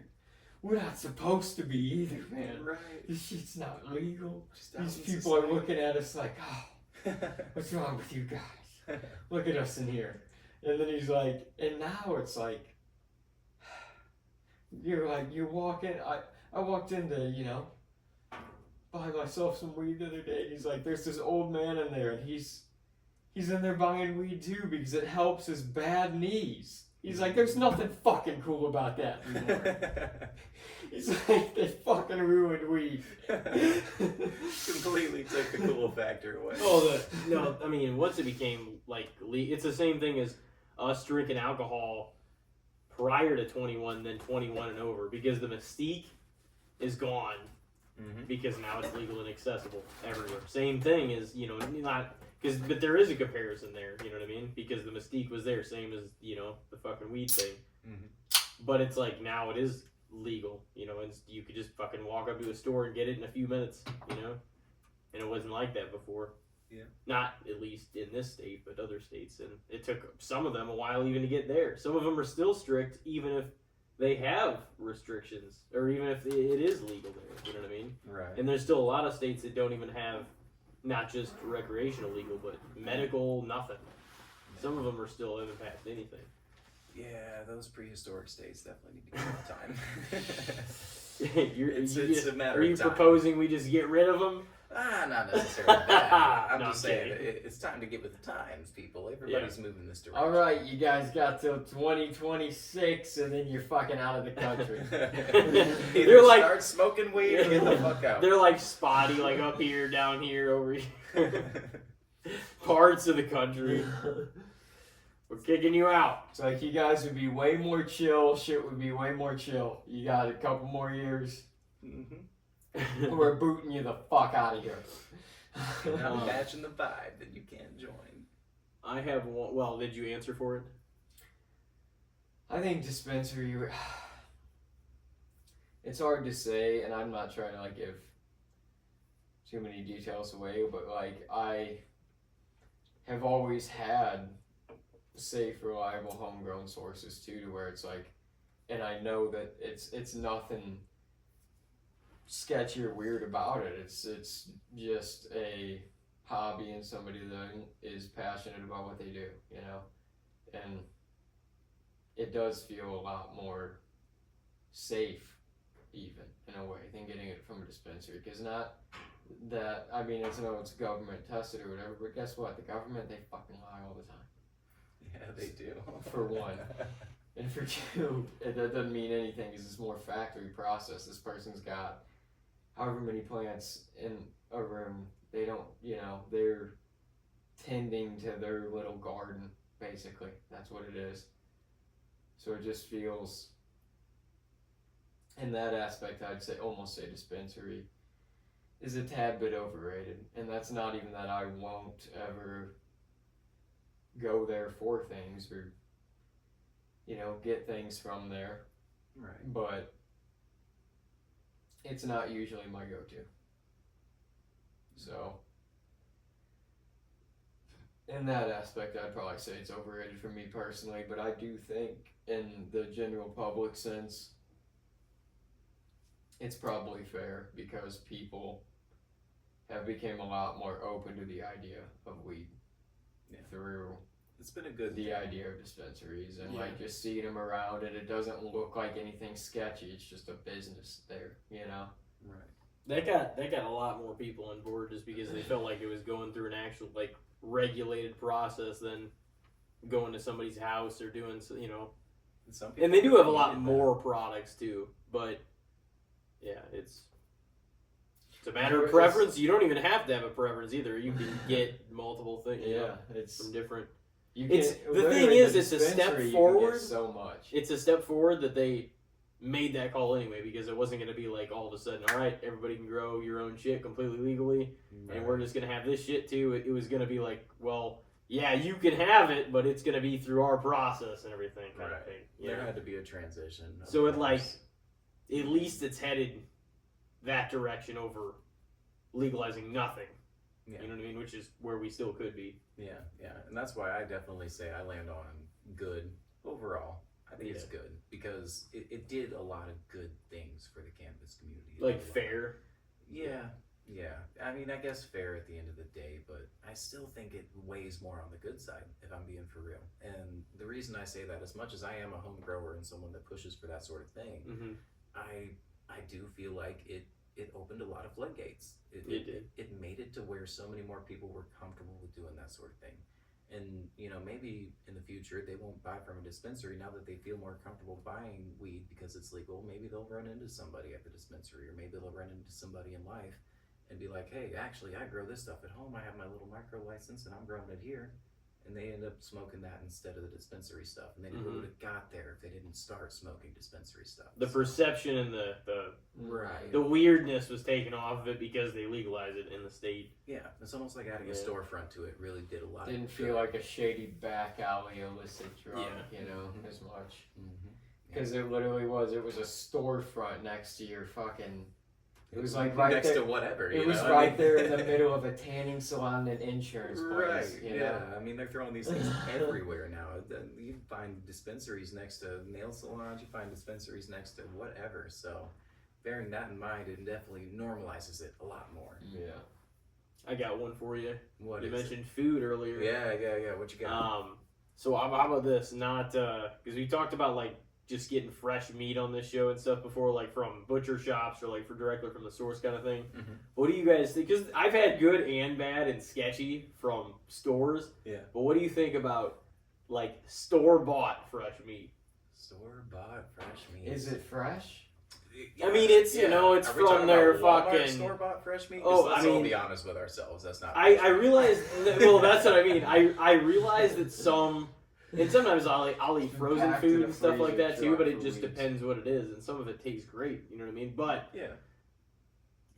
yeah, not. And I know they're not all the same, but stores, regular stores, like retail stores that like have groceries or grocery stores, Mhm. some of them differ, but it's still buying it in a store versus buying it from somewhere that's like an actual shop, like a meat shop, or like getting somebody that actually makes steaks and burgers and you know what I mean, getting it like fresh from the source. Yeah. An So what do you individual think butcher shop. Yeah. Overall, yeah, of like basically store bought fresh meats. Some of them are different, I know, so that makes it difficult. But like some are better than others too. Like I've had They're so Fresh- much more affordable. fresh too. meat from- so much fresh more. meat from like Aldi though, even though they're different stores, is like typically tastes better than a lot of the stuff at Walmart. You know what I mean? The Yeah. fresh meat side of things, because sometimes I'll just get frozen shit and like it tastes fucking fine, you know. Right. But sometimes the fresh meat at certain stores is sketchier than like others. You know what I mean? Like Schnucks doesn't look that bad, like because now they have their whole section of just the fresh stuff from. Well, that's the other thing, and I saw somebody point this out in a weird, like it was kind of ironic post, because it said this is like the fresh meat section or whatever, and then they have the whole other like the cooler part of the store, and then they're like, if this is the fresh stuff, what's all this? Right. And I was like, that's a good point. This is stuff that was on the fresh meat shelf for a little while, and Right. they moved it to the other section. Right. Yeah, so it's like- aged out. Yeah, it's like, is this stuff? What the fuck are you? That's you know? why you can get some meat on a pretty good fucking discount at grocery stores sometimes. Because I get it.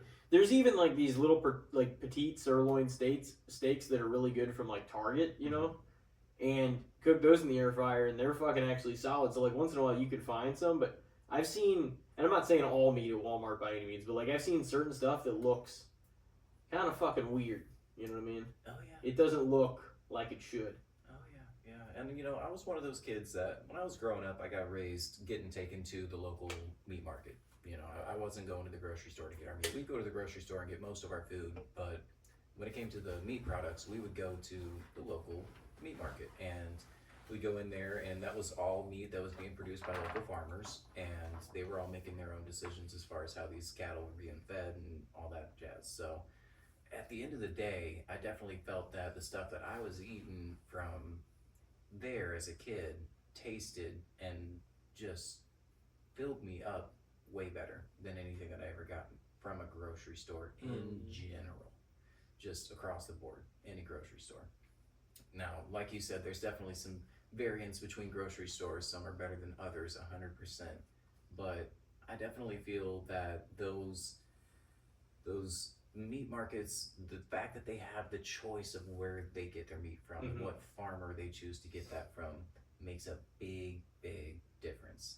That, you know, grocery store, whatever meat they're getting, they have a contract with a farm. The same farm they've been getting meat from all year. If that meat goes kind of shitty, well, they got a contract with that company. They're going to keep getting it. And they're going to inject it with some red dye to make sure it looks good and send it out on the shelf. Oh yeah, there's definitely even different seasons where it might be better than others. Like you'll get some discolored shit during one part of the year, and then it looks fine in fucking May. You know? Right. Yeah. So that's the big thing for me personally. I land on like, well, fuck, man.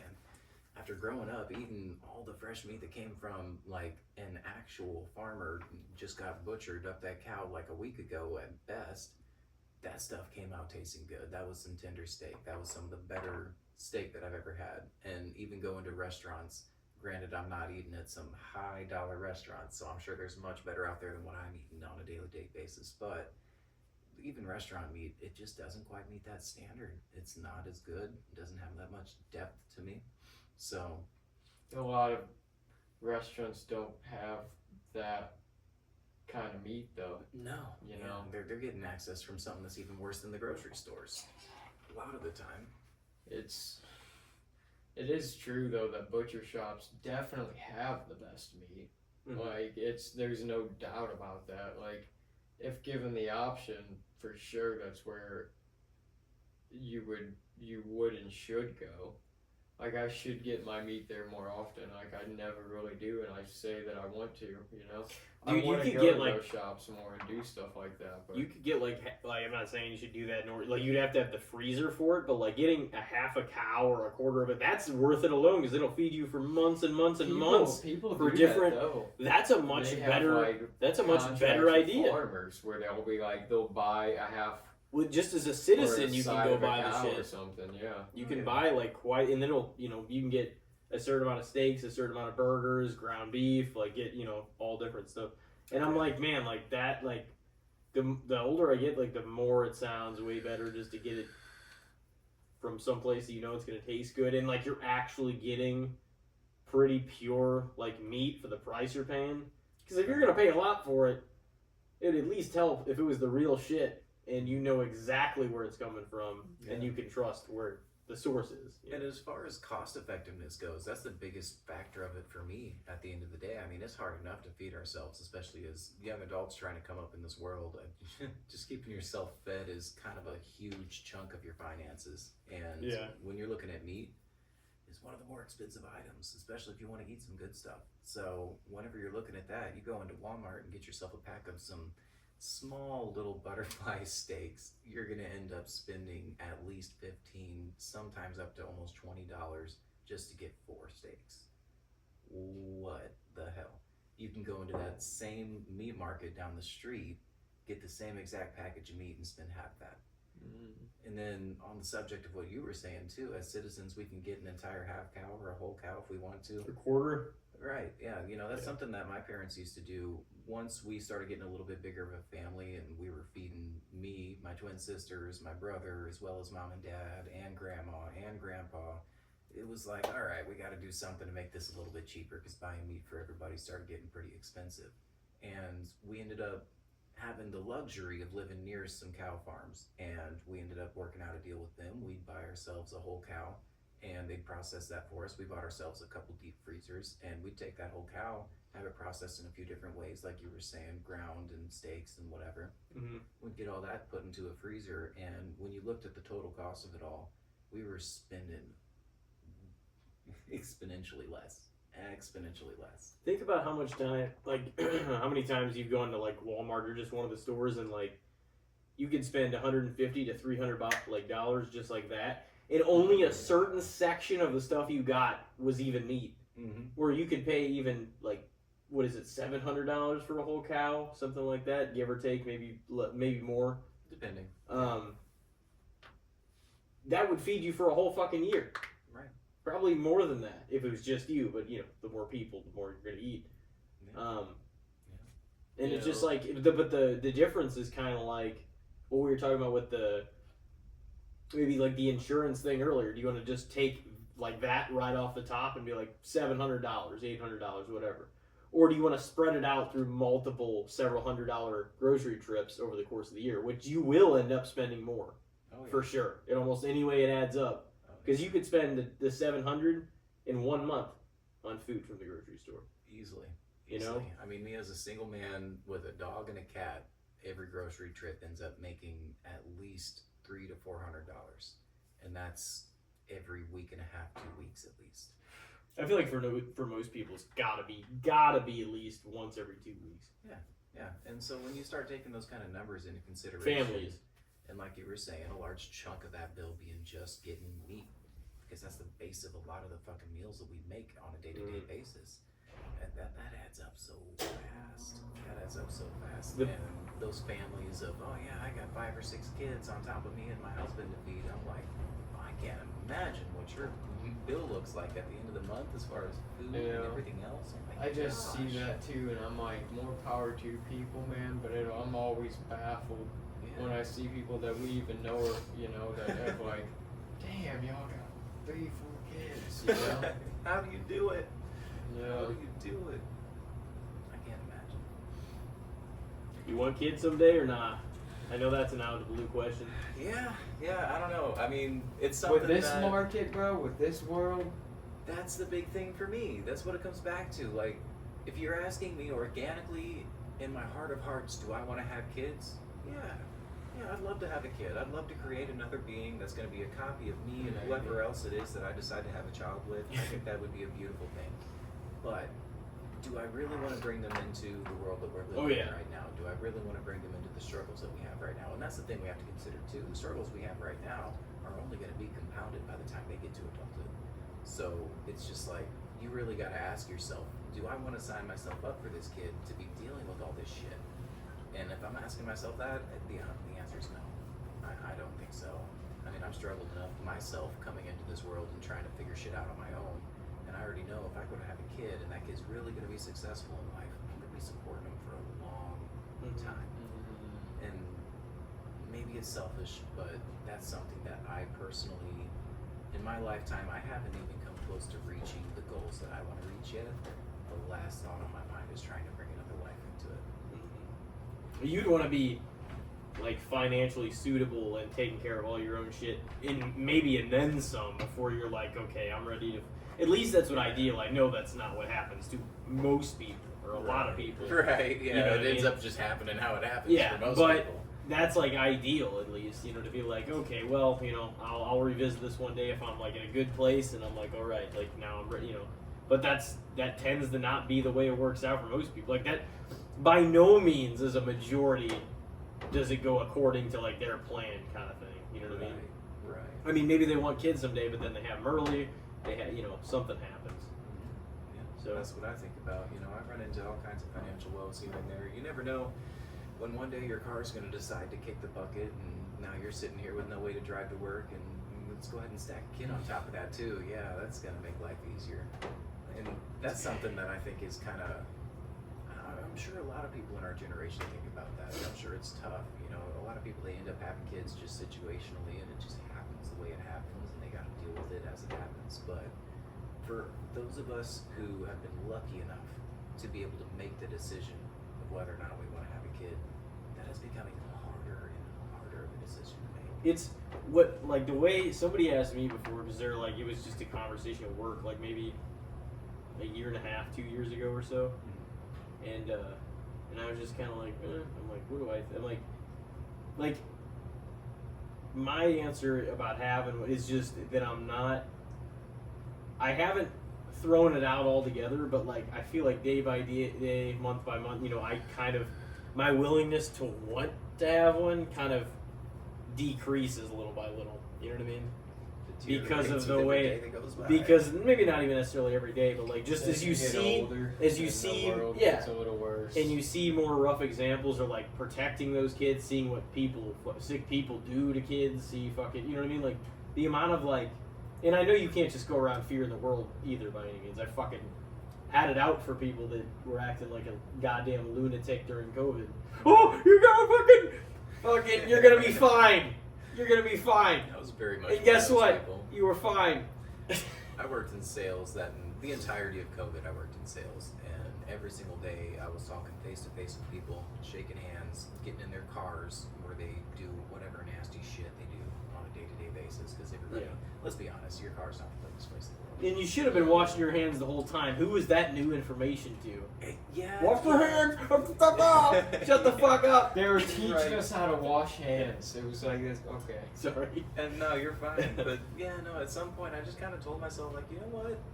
If I'm going to get sick and die from this, then I guess that's just destiny. And that's just what it is. And I'm just going to live my life how I'm going to live my life. And if it happens that way, it does. Just what are you going to do? You know? We can only sit here and fear about something so long before we just say, you know what, screw it, let's do it. Yeah, and what are you gonna do? Like, just stop living your life and just stay in the same room? Fucking, that doesn't sound very clean or no. sanitary either. Staying inside your fucking air-conditioned house with the same nasty germs going around. You gotta get fresh air. You gotta fucking turn on you gotta open your windows. You gotta turn the heat off, turn the fucking AC off. You know, actually fucking breathe. It's not healthy to be sitting in the air condition all goddamn day either. No, that's something that a lot of people. It's the same like nasty air going around. Yeah, a lot of people never consider that. I mean, one of the healthiest things you can do for yourself is expose yourself to sunlight, expose yourself to some fresh air. Even if that fresh air happens to contain a small percentage of pollution, it's better than sitting in your house. A lot of times, the materials your house is made of isn't necessarily safe materials to be breathing all the time. A lot of times, the dust coming off your body, we know for a fact it's not good to be breathing all the time. So it's like, and then you go and get a dog too or a cat. Yeah, get outside. Breathe some fresh air once in a while. We're literally swimming in our own cesspool of dead skin and nastiness. All the time. All the time. I had that realization because when I first moved into my apartment, I had, under the stupid impression that my landlord was going to take care of this sort of thing, I had never replaced the air filters in this place. He never mentioned to me I needed to be doing it, and my dumbass was just starting out, so I didn't think to take care of this sort of thing. I had never done it before. So I lived in this house for over a year, never swapped an air filter, until one day I decided, yeah, you know what? I'm pretty sure these things have filters on them, and the more I think about it, I've never seen this landlord come back through the apartment to replace it. I should check on that. I pulled it back out, and guys, I kid you not, this thing was caked in mold and dust and hair. It was the nastiest thing I ever saw. And all I could think of was like, oh my God, I've been sitting here for a year just breathing this nastiness. Every bit of air that came through my central air unit was coming through that shit. And I was just like, oh man. That was a big light bulb moment. I realized like it's not a bad idea to get out of the house once in a while, even if you're someone who switches your filter all the time. There's a lot of nastiness floating around in the air. You just reminded me of the we never got back together on like the car situation. I don't think we've seen each other in a while because of that, or since then at least I should say. But you explained to me some situation at like your place, how like you found out that your neighbor was like sharing like the hot water. Yeah, the hot water with you or something. And you're like, I Yeah. think there's something to where like they're getting away with not paying for their ends of it. So how did that all ever fucking play out? Because you're like, I know something's going on. Yeah, so I ended up looking into it, and to this day, I'm still not fully convinced because I ended up talking to the landlord about it. Yeah. But Yeah, because I'm like, what are you gonna do if he just says, "Fuck, no, I'm not giving you that money for Oh my for what goodness. he owes." such a crazy situation. I was ready to take him to court over this shit. I was pissed, but Over hot water. yeah, Fuck you! yeah. So in your So for those that don't know, Yeah. what happened was I was hearing every time someone in my apartment next to me running hot water, I was hearing it coming out of my hot water tank. I know it was coming out of my hot water tank because I could grab the pipe on the top of the hot water tank and feel that it was warm because there was hot water transferring through it. But how am I going to prove that this pipe actually goes over to their apartment because it goes straight up into the ceiling and then who knows where it goes from there? So for a long time, and I think that a lot of this was just me getting high and paranoid. That's probably what it was that night. That was like, no, most I of it. swear. That was most of it. I'll be honest, that was most of it. But I just sat there and I kept thinking to myself, man, there's no fucking way these motherfuckers are getting hot water off of me. And so I got to the point where I started turning my hot water off every time I'd use it. If I used it for a shower or whatever, cool. I'd hop right back out the shower, I'd walk down in the towel, and I'd turn the shut off for the hot water off. Because I was like, there's no way. Here's the funny thing though, I turned that shut off. First couple times I did this, I heard the neighbors in the apartment next to me turning every other faucet, turning their shower, turning everything that was hot water sourced on, trying to get hot water and not getting it, obviously. So I was like, this, it's gotta be connected. It's gotta be connected. There's no way I'm crazy. I turned the hot water off and these motherfuckers start playing around with the water a bunch. Obviously, they're realizing they don't have hot water anymore. Or you just became hyper aware every time they turned the fucking faucet on. You just heard it. There was another one! Just following the faucets. They like, did it again, you hear that? Yep, I think that's really what was happening. I was just overanalyzing stupid details. You know, it's just like, what are you gonna do about it? You're like, no, yeah. I was like, well, what are you gonna do if they refuse to pay for their? You're like, Right. I'm gonna fucking prove. I'm gonna that take them to they're court, taking my hot something. water. Yeah, no, I ended up bringing it up to my landlord though, and I was like, hey, I think something's up with this hot water situation. And he was like, no, there's a separate hot water heater in their apartment. I'm guessing you're just hearing every time they turn their hot water on, their hot water heater's literally on the opposite side of the wall of yours. The apartments are just a mirror image of each other. So when you go between the wall that's between these apartments, anything that's on the other side of that wall, it's the exact same on the other side. So I think that Aaron smoking a lot of weed and getting paranoid a lot of nights resulted in him thinking that his hot water was being stolen. And the best part of this whole story is that the hot water tank started leaking because of the fact that I was messing with the shutoffs at my Oh. Yeah, you were convinced. Yeah, you were I was fully fucking convinced. convinced I was that fully convinced. they were taking your shit. Oh yeah. What was that, like 8 months ago or so? It was like November, I think, when we were trying to fucking mess with that. Yeah, I played the game with the hot water long enough of turning it off that I realized if it is them taking hot water from me, that by now there would have been some other serious issue. And the fact that I also brought it up to my landlord and he looked at me like I was a crackhead, pretty positive that I was just being a crackhead. So yeah, Hey man, that's the story of Aaron and his hot water they're heater. stealing my fucking hot water. He was probably Stealing like, it. I don't know what the fuck this kid's on, alright? But he needs to calm the fuck down about his hot water. I definitely didn't bring up, I had really thought into it a lot. I sat there and I figured out how much per year the damn hot water heater by Yeah. the model was costing me to run, and for 2 households how much it would cost to run. I had broken it all down. He- and everything. yeah. I was ready. He was to ready. go He was war. ready to present a number that they owed. You went so in depth with it. If there's one thing I've learned, especially with landlords, man, you better have your fucking, I's dotted and your T's crossed, all right? Because if you're not gonna have everything straight, they're gonna get you one way or another. I mean, I learned that with security deposits. It's something that in this apartment I've been doing a lot to make sure that I'm keeping myself straight, because I ended up with a couple cats that tore the place up just a little bit, and they mainly just tore up some wood items inside the house that I should be able to repaint, which is funny because he just likes to throw 3 layers of paint. Any landlord, anyone who's rented knows this already. If you go into a place that's been around for a while, there's 5 coats of paint on everything. So, if anything, I'm gonna grab myself a can of paint and do some sanding and painting on a few things, and we should be able to tell that never happened. But it's an interesting thing living in an apartment and dealing with the fact that you're living here, and living anywhere is going to incur some sort of damage. The fact that they have the ability to just hold a deposit over our head and say, hey, I have 625, I have 1,000, I have 2,000, however much, however big your apartment was, I have this much over your head if anything gets damaged. It's like, okay, so am I supposed to bubble wrap everything? Like, life happens, things happen. I don't understand. Yeah, it's kind of ridiculous. I always thought too, because like I tend to think of myself as a pretty upkept, clean individual too. Like I take care of my shit, but like still things get damaged. They get lived in. That's just what happens when you're in a place for a while, especially if you have an animal. Yeah. So it's like it's not gonna be picture perfect. It is technically your residence too. Like nobody has a say so over your, you know what I mean? They're supposed to come in and do their cleaning or their pest inspection type stuff.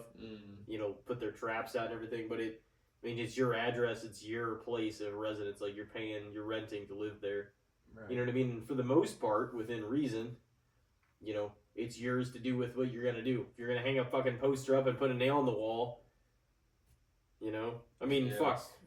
We pay enough for them to fill that shit when they come back into the next person. Yeah.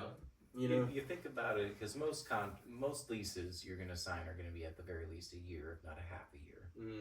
And even if you're getting a 6-month lease, over a span of 6 months, you have to expect some level of damage to the place. Yeah. And whenever you're charging your rent, shit, even if you're getting a small place these days, I don't know very many places you're going to rent nowadays that are going to be less than $500 a month, unless you're just out in the middle of nowhere. There's not many places lower than $700 a month. For real. 500 is... Single bedroom? No. That's what I was going to say, yeah. If 500's a single bedroom out in the middle of East Jesus, you're not near anything. Yeah. But even so, at that price point, you pay for that for 6 months. Well, shit, 5 times 6, what's that equal, guys? That's quite a bit of freaking money. I think that should cover filling a few holes in the wall and maybe patching up a little carpet here and there.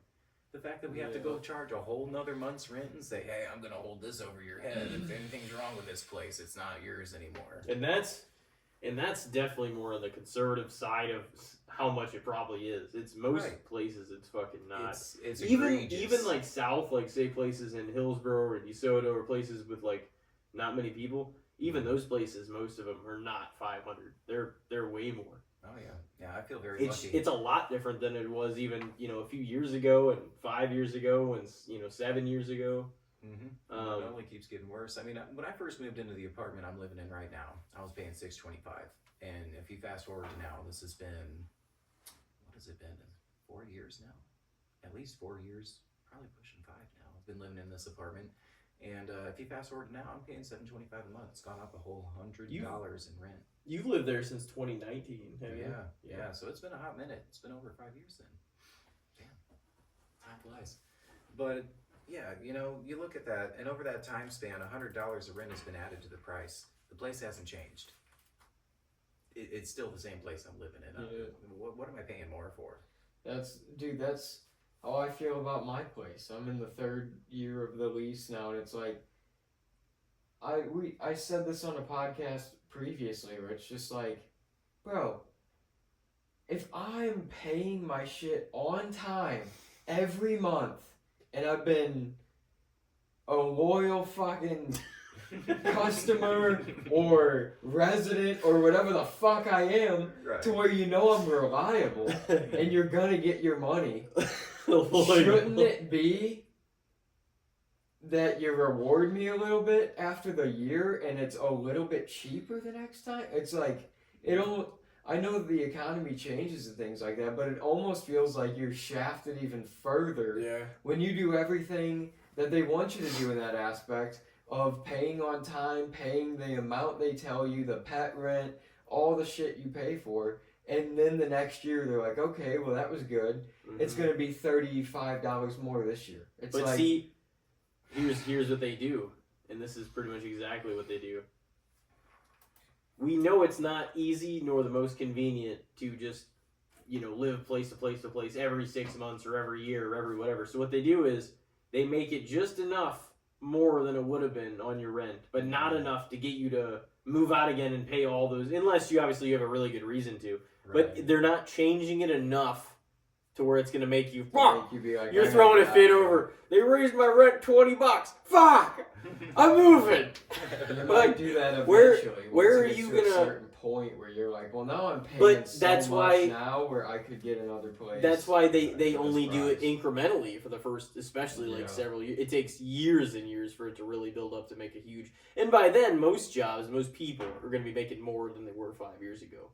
So it works out. Yeah. Yeah, if there's one thing I've learned over time, just from that and also just from my parents because of things that they've done, ventures that they've taken, if you're trying to be successful and not have to work every waking hour of your life for every bit of money that you make, get into real estate. Own some apartment buildings. Own a lot of people are into real estate that we went to school with. Yeah. Oh yeah, and it's lucrative. I mean, that's where it's at right now because we're at the point with our society where we're running out of space and new development, and the new development isn't happening fast enough, so it's turning into a very competitive market for what real estate is already there. Mm-hmm. And if you're able to get your hands on a piece of that real estate and then rent it out to somebody, you're set. I mean, you are set. I've looked at it a couple times in the building I live in. There's apartments that are underneath me that are studio apartments. I think they started at like $425. They're probably more towards $500 now, considering the rent increases I've seen. But either way, let's say $500 a month on each apartment down there. He's got 2 buildings. There's 4 apartments on the bottom. So if we're looking at $500 a month for each one, that's $2,000 per building, $4,000 total just on small apartments on the bottom. I pay $725 a month, and there's 4 units on top that are that size as well. There's a lot of money to be made there. Like a lot of money to be made there. As far as how much he's paying to maintain that building and take care of the things he needs to take care of, it's nominal. And so something I've definitely taken note of over time is that if we ever have the ability to get a loan and own some property and rent that property out to somebody, that is probably the biggest insurance policy you can set up for yourself. It is effort-free income. When people move out, you go in there and do a few repairs, it's ready to go for the next guy. And you're just making money nonstop. And then, like in my situation, I've been staying there for over 5 years now. That's 5 years he hasn't had to do shit except for replace a refrigerator and replace an AC unit. That's all he's had to do to the place. Mm-hmm. And he's just been collecting money from me. As long as you don't rent to somebody, that just becomes a fucking issue. Right. That's the only thing you gotta worry about. Yeah, and that, in those situations, you just gotta be prepared to deal with that legally the way that you need to. Getting people evicted is not as hard as it's made out to be. I watched that happen with my ex-girlfriend's mom. She moved into an apartment not too far from us, and she ended up paying I think it was half a year's rent all at once to stay in there, and just because of all the bullshit she was doing in there, having all kinds of people live there that shouldn't have been and all kinds of stuff, turned into a situation where she got moved out pretty quickly, and they just paid her back a small percentage based on the damages that was done to the apartment and everything. So even so, in that situation, I'm pretty sure he won. Pretty sure he made out with more money than he lost. Yeah. Remember that guy that was cross apartments from us that just kept going back to his place after he got fucking basically evicted? Dude, there was this weirdo. What? He lived upstairs from us, and he would just watch you. He was diagonal. He was upstairs and across the way, and he would just stand at his window, and he'd be like, You just look at people. What the Like, fuck? literally anybody that came over would be like, that fucking guy's up there looking at me. Yeah. It's like, we didn't know what the fuck this guy was ever up to. And then he like, apparently got evicted from the place. And he just kept... I think he had to be, like, foreign or something. Because I don't know if he, like, fully understood what they were trying to tell him. They're like, There was like you can't be 4 staying here anymore. And he was like, well, I don't understand. Like, This is my he house. was like trying to argue with them. They're like, no. And they ended up like having the police come over. There and was like shit. 4 They're of like, them "We gotta go." that went up to that place and got him, like asked him to come with them and leave there. Because he would go back to it and somehow get back in after he was like evicted from there. They didn't And change the I laws, remembered yeah. them saying that like they're like, sir, we've recommended you facilities you can go to and you can blah blah blah. And he's like, this is, he was trying to plead his case about like this is where he, but it's like, I mean, if you don't pay your shit, like regardless, like all you're you gonna do get is moved stand out. and look out the window all day, dude. So You it was gotta like pay he was the definitely rent. like up to some shady behavior for sure. That's how he planned on paying rent, man. People watching. Yeah. Oh, that's funny. You make people. You plan on paying the rent by making people uncomfortable. You gotta fucking get a job or something. Man. Shit, if it was based on making people uncomfortable, the people I live next to would be living rent free. Shit. Between the screaming matches and all kinds of craziness that goes on, that's one thing I'm ready for, man. Get me into a house in a neighborhood where I have at least an acre between me and the next person.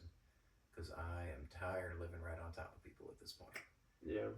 The amount of drama and nonsense and fights and who knows what the hell's fueling it all, but I'm just sitting in my apartment listening to all the nonsense like, can I just go to bed?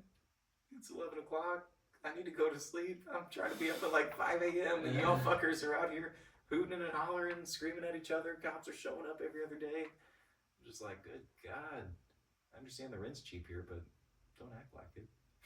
Yeah. It's like not all of us are like this, man. I'm just Right. trying to. It's not this kind of neighborhood. Yeah. I'm just trying to chill. For real. That's something that definitely, I feel like we're going to see more and more of. As we get older, we're going to run into a lot more community living type situations where different living situations and styles are going to clash a lot. It's going to be a very common thing moving forward. Did you guys ever save for the store-bought fresh meats? Store-bought fresh meat, yeah. We went on a spiral there. Oh, we're good. Store, it's affordable. I will say that. In the moment. In the moment. The price you pay is later. Right. Overall, though, yeah. If you are going to go through all the meat in time, buying half a cow, whatever you do, like it is you're gonna get way more bang for your buck. Well, It's you're gonna get better meat, quality, yeah. better meat for Yeah. sure. Right. But so store-bought meat overall, I'd say is overrated. I wish I could go to the butcher shop more, but it's like just for me, it just feels almost pointless at times. I'm like, I feel like I'd have to be cooking for other people for it to like be worthwhile to make the special trip to do that. Yeah.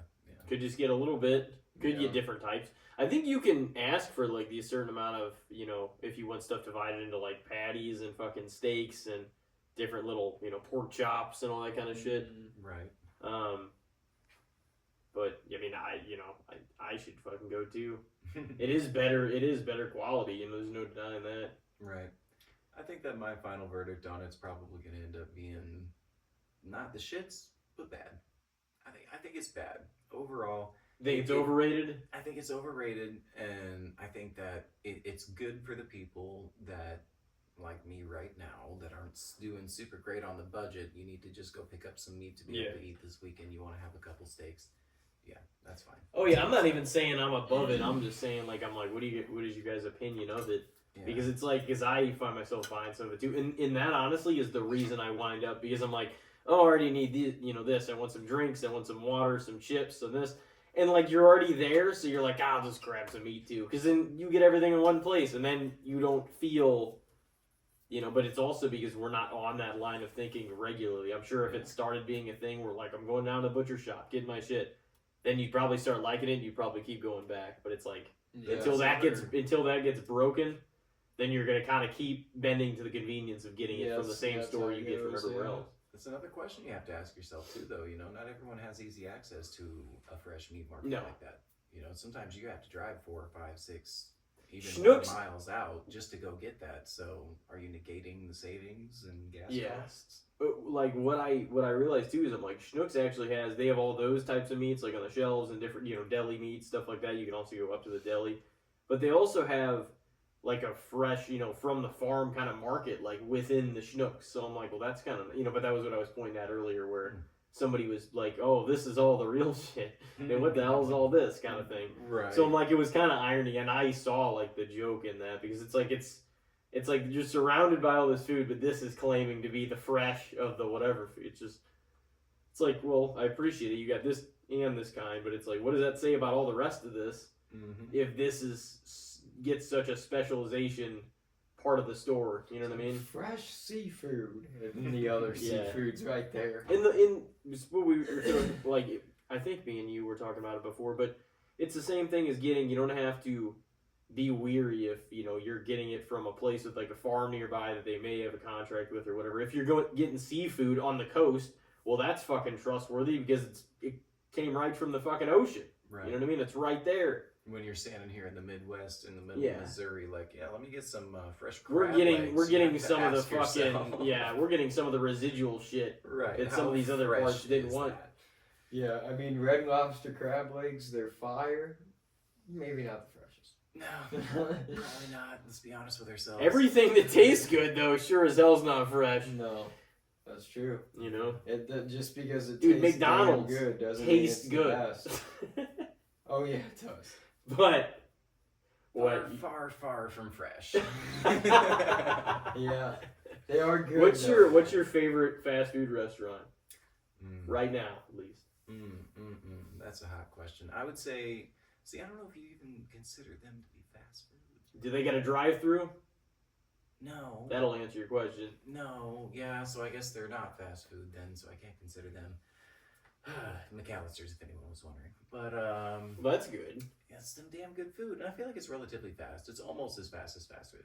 You end up waiting a few minutes, but I don't know. With the way drive-thrus are so full of people all the time now, it's like, is fast food really fast anymore? I feel like I pull up into a McDonald's parking lot and I'm going to spend the next 15 to 20 minutes. Well, it there at depends least. on the place too, because some of these places, dude, I've experienced this more with. There's like some good Taco Bell locations. Don't get me wrong, but I've experienced this with Taco Bell locations a few times where you go and it's like there's just a shit staff. It's like Yeah.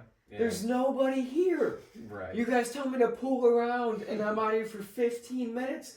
Yeah. There's nobody here. What the fuck could possibly be happening Oh, yeah. to that you're not done with 3 burritos? That was me a couple of days ago. I pulled up to the Arnold Taco Bell. I'm sitting outside of this thing, and I thought, I ought to be smart and put an order online, because usually you get a little bit cheaper prices online, and if not cheaper prices, you at least get a little more menu options. So I decided to pull off to the side for a minute and start checking out the menu. As I'm doing so, more cars are starting to stack into the drive-thru. There was only 2 when I pulled up at first, but by the time I look back, there's like 4 or 5. I look up just a little ways further in the parking lot, and there's 3 Taco Bell workers standing outside the building smoking cigarettes. And I'm just like, alright, well that doesn't seem very smart. You got a little bit of a rush right now, but maybe they got plenty of people right now. Who knows, I don't work here. I don't know what goes on.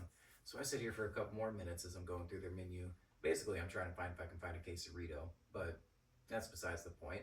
I find the quesarito, I end up ordering what I'm going to order. By the time I look back up, these 3 people are still standing outside smoking cigarettes, and the line's managed to max out to about 7 to 8 people at this point. And I'm just looking at it, and I'm like, when I first pulled up, I thought I was going to get food here in 5 minutes. Now looking at the line, I don't think I'd get food for the next 20 to 30 minutes. And you motherfuckers are still standing out here smoking cigarettes and shooting the shit. So I gotta wonder, what are we doing here? Like, Jesus Christ. If it's not to make my quesarito. And for It's like, context, look. this was around 5 o'clock. This is rush Yeah. hour for fast food. Okay, exactly. It's like you guys. I'm sorry, if I'm a manager at a fast food place, I'm fine with you guys hanging out, smoking cigs, shooting the shit. If we're if we're not having a fucking rush, from about 4 to about 7, there's no going out, smoking cigs, shooting the shit. No, not at all. You need to be doing your shit at that point. That's when everybody's coming through. Like, oh fuck, there's a lot of cars piling up. Yeah. Let's smoke another one. Yeah, I guess that's what you get when you're at that pay rate, though. McAllister's. So what other than like the sandwiches? I haven't been in McAllister's in a while. Really? Besides like sandwiches, I don't know what else do they have other than that. Bro. I mean, like I know they have other stuff. They got some fire soup. Let me start with that. They got Soup. Yes, it's old people food. All right, It's supper. It is summer, so Supper soup is sounds good. like some fucking old ass chicken Supper? and dumplings. Supper is... Supper. It's a weird name for it, for sure. It It's is. dinner sounds so much fucking more professional and good and You nice. guys want to go get some supper? Yeah. I don't want some fucking flappy fucking potatoes and some fucking. When you say supper, it sounds like you're about to follow that up. What with the you're fuck? gonna It sounds- wash the dishes with some more. What in the fuck potatoes are flappy? It sounds like it's gonna be. It sounds like it's gonna be fucking gray too. Supper, Yeah, no, it doesn't doesn't. it? It doesn't sound fucking fresh. Sounds like it's been fucking Doesn't sound sitting in the appetizing. pot uncooked for 3 days. It's a crock pot meal is supper. for Yeah, sure. It sounds. It sounds like someone's about to make you some grub. Yeah. You're not eating some fine dining. This is some grub. Yeah, dinner's a little more of a A formal term. it's It is. a little more of a full meal sounding Mm-hmm. name. I prepared some supper. It's like that sounds like I don't want to eat it. Preparing some supper's like a bowl of potato soup, you know? Yeah. But yeah, at It's- the end of the day, McAllister's is really just their sandwiches. That's all they got going for them. They got The a variety. sandwiches of You are said things. bro. good You from what said I've bro like they had a fuckload more. Hey, I'm Soup? very adamant about their soup and their lemonade. All right, they got Okay. some fire lemonade, Yeah, he likes the soup. and I do like the Soup. soup. What kind of soup you get from there? Usually I'll go for the cheesy potato soup. Okay, that sounds Oh, pretty yeah. good. That's That pretty stuff fucking is fire. You get that with a jalapeno crunch sandwich. That completes the day for me right there. I get off of work, I'll get a cheesy potato soup, little jalapeno crunch sandwich, lemonade, done deal. Smoke a bowl, go to bed. Now, whenever you say Taco Bell and Arnold, you're talking about the one closer to like where Wendy's, Arby's, like is there one? Yeah, I was gonna say that not the one. The one right over here wasn't that bad. No, I was gonna say it wasn't them. It was whenever I was pulling through Hillsboro I've fucking got them weeks a couple ago. times up there. That one's They're not. too That bad. one's good. That one's actually pretty quick. I was going through Hillsboro. Like I don't fucking drive through there too often. Yeah. Maybe a month or so ago, maybe a little more. Mhm. And they made everything, but they motherfucking forgot my nacho cheese fries, man. And those things are good. They gave me the sauce, but they didn't give me the nacho cheese fries. What? I They know. probably just forgot to put them in the bag. And I They fucking probably paid had for them. And I made a rookie mistake though. I drove off before I even checked the bag. Yeah, that's exactly what you said. A rookie can't mistake do- right there. You It gotta is. know better. It Gotta know is. better. And, Gotta check and before you- especially fucking from somewhere like that. You know what I mean? A Yeah. franchise, a fucking fast food, like a huge brand in fast food fucking Yeah, game. you know you got a lot of 17-year-olds in the kitchen. It's like something could get fucked up. See, no, you go through Chick-fil-A or you go through Culver's drive-through. You don't gotta check that bag. No. No, It's gonna they be do. solid. They do take care of their doing Culver's root beer. Culver's is fired. Culver's root beer is so good. floats. It is. Red Robin's so fucking good. They're more of a sit-down place though. Yeah, Culver's. yeah. But I fucking love Red Robin too. I haven't ate there in a while though. Whatever burger that they have that has the sunny side up egg in it. Yeah. Oh Yeah. my god. Sunny side up. That's the way to do it, man. Yes, sir. That's the way you guys like your eggs? All day. Not me. I need some running. Don't even say scrambled like a million motherfuckers. Well, I do otherwise love a would. scrambled egg, but Like they're not bad, but I like that's it the over lazy way easy to. or Oh, over hard. I over don't- easy. You know, over easy. Like I almost look at that the same way as sunny side. Sunny up. side up, I look at as more. I don't know, more yolk, more eggy. Yeah, it's Over definitely easy a lot is more just as good to liquidy. me. Yeah. Over easy is just as good to me, if not better. You know what I mean? I like an over Just a little easy more- if it, like that pop if you're gonna like put it on a breakfast sandwich or something. Of the yolk.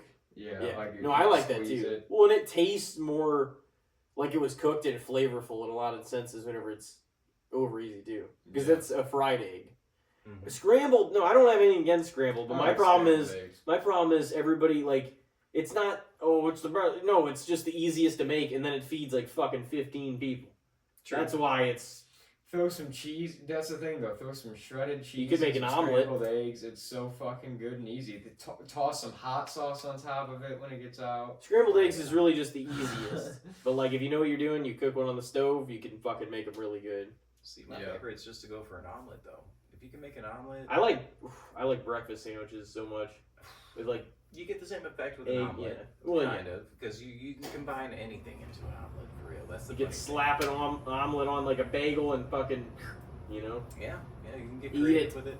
I usually, whenever I go to make myself my omelets at home, I'll throw a bunch of sausage and bacon in there, some hash brown some shredded hash browns in there, some cheese, and I'll make it a whole breakfast in an omelet right there. That'll be the one meal item. It'll just have everything in it. Mhm. Yeah. Maybe some bell peppers too if I'm feeling a little giddy. But yeah, that's a lot of extra trouble in the morning to be chopping vegetables. Yeah. It's always like, that's the thing. If I'm gonna want to do anything in the morning for, It's gotta be quick. like, if it's on the like my days off, if I'm like I want to make some breakfast, I still don't want to go too hard. But like if I feel super zealous, I'll maybe fry up some eggs, some, toast of some kind, maybe a little bit of bacon, maybe just make a sandwich.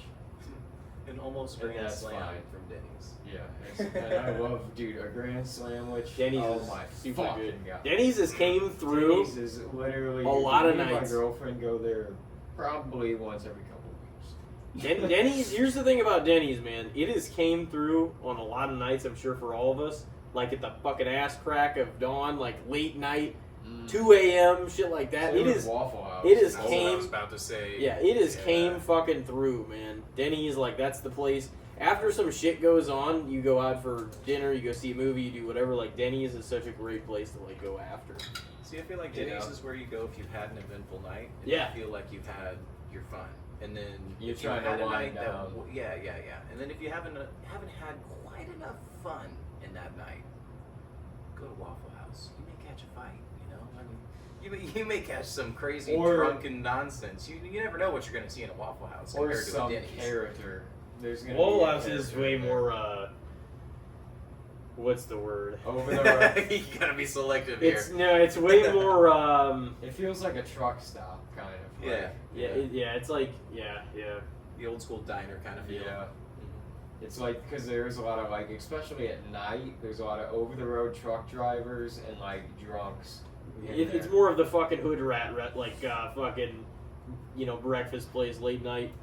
There's the, Guys that are, people just, But The I'm- dude they're that's- on their shit. No, it's really good food. It's Right. just like, you might see some way more random shit Right. and wild people there. The And that dude can be that's fun. running the grill is definitely smoking a cig out front. Yeah. If there is not a Newport tucked behind his ear, I don't even want to. Some of the best coffee comes from those diners, though, man. They Like do. the Courtesy Diner, great coffee there. Yeah.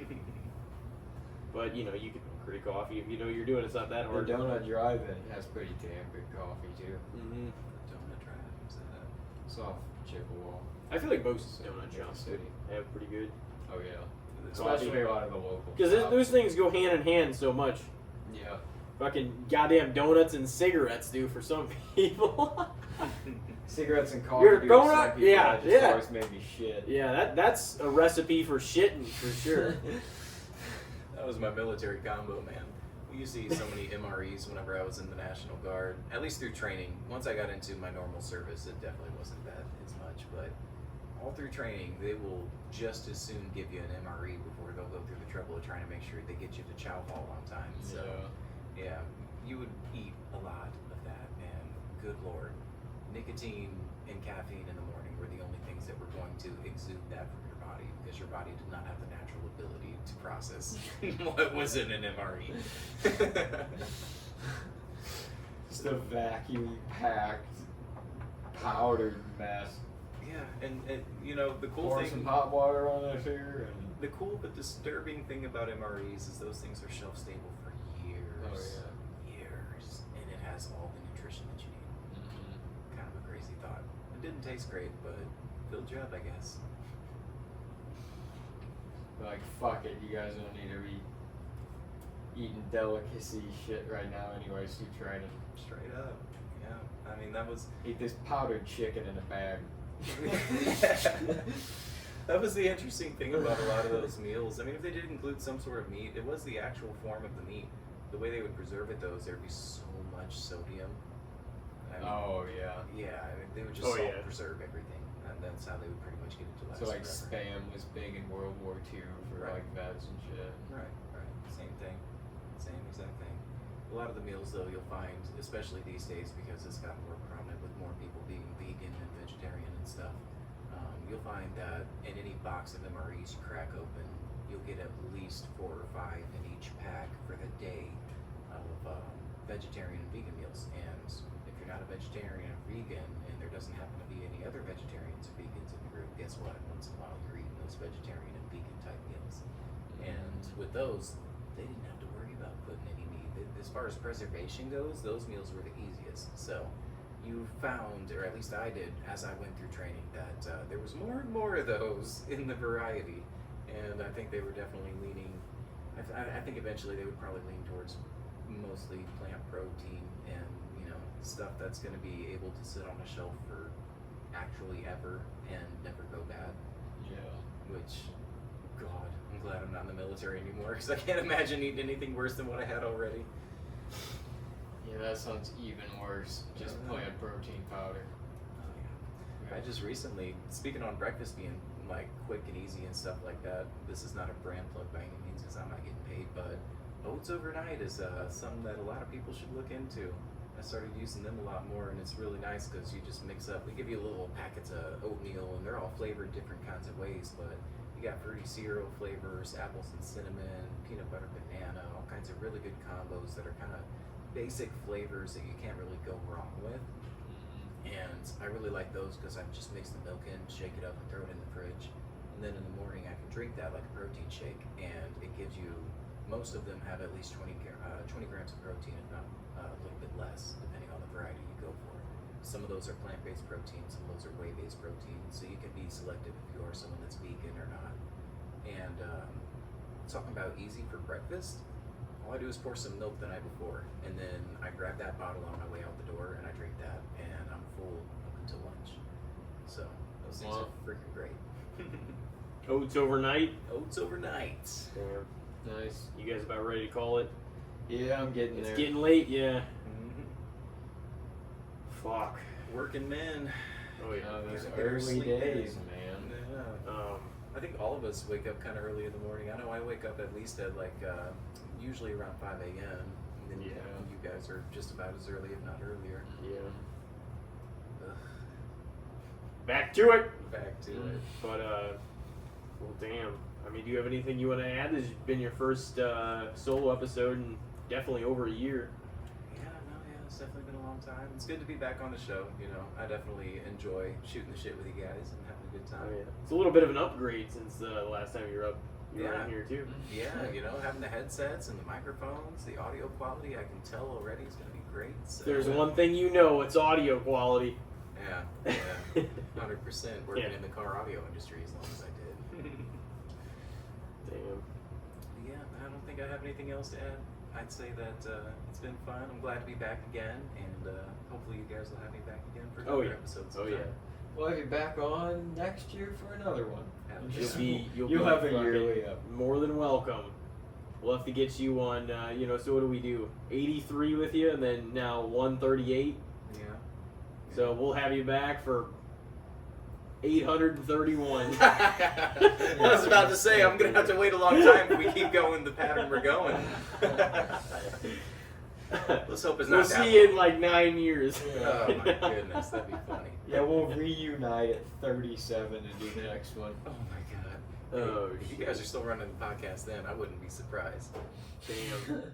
we've had a lot of episodes here. Well, thank you very much for joining us for your second one here. My and pleasure. You'll definitely be back on in the future, I'm sure. Hell yeah. So, anything else? I don't think so. All right. That's about it.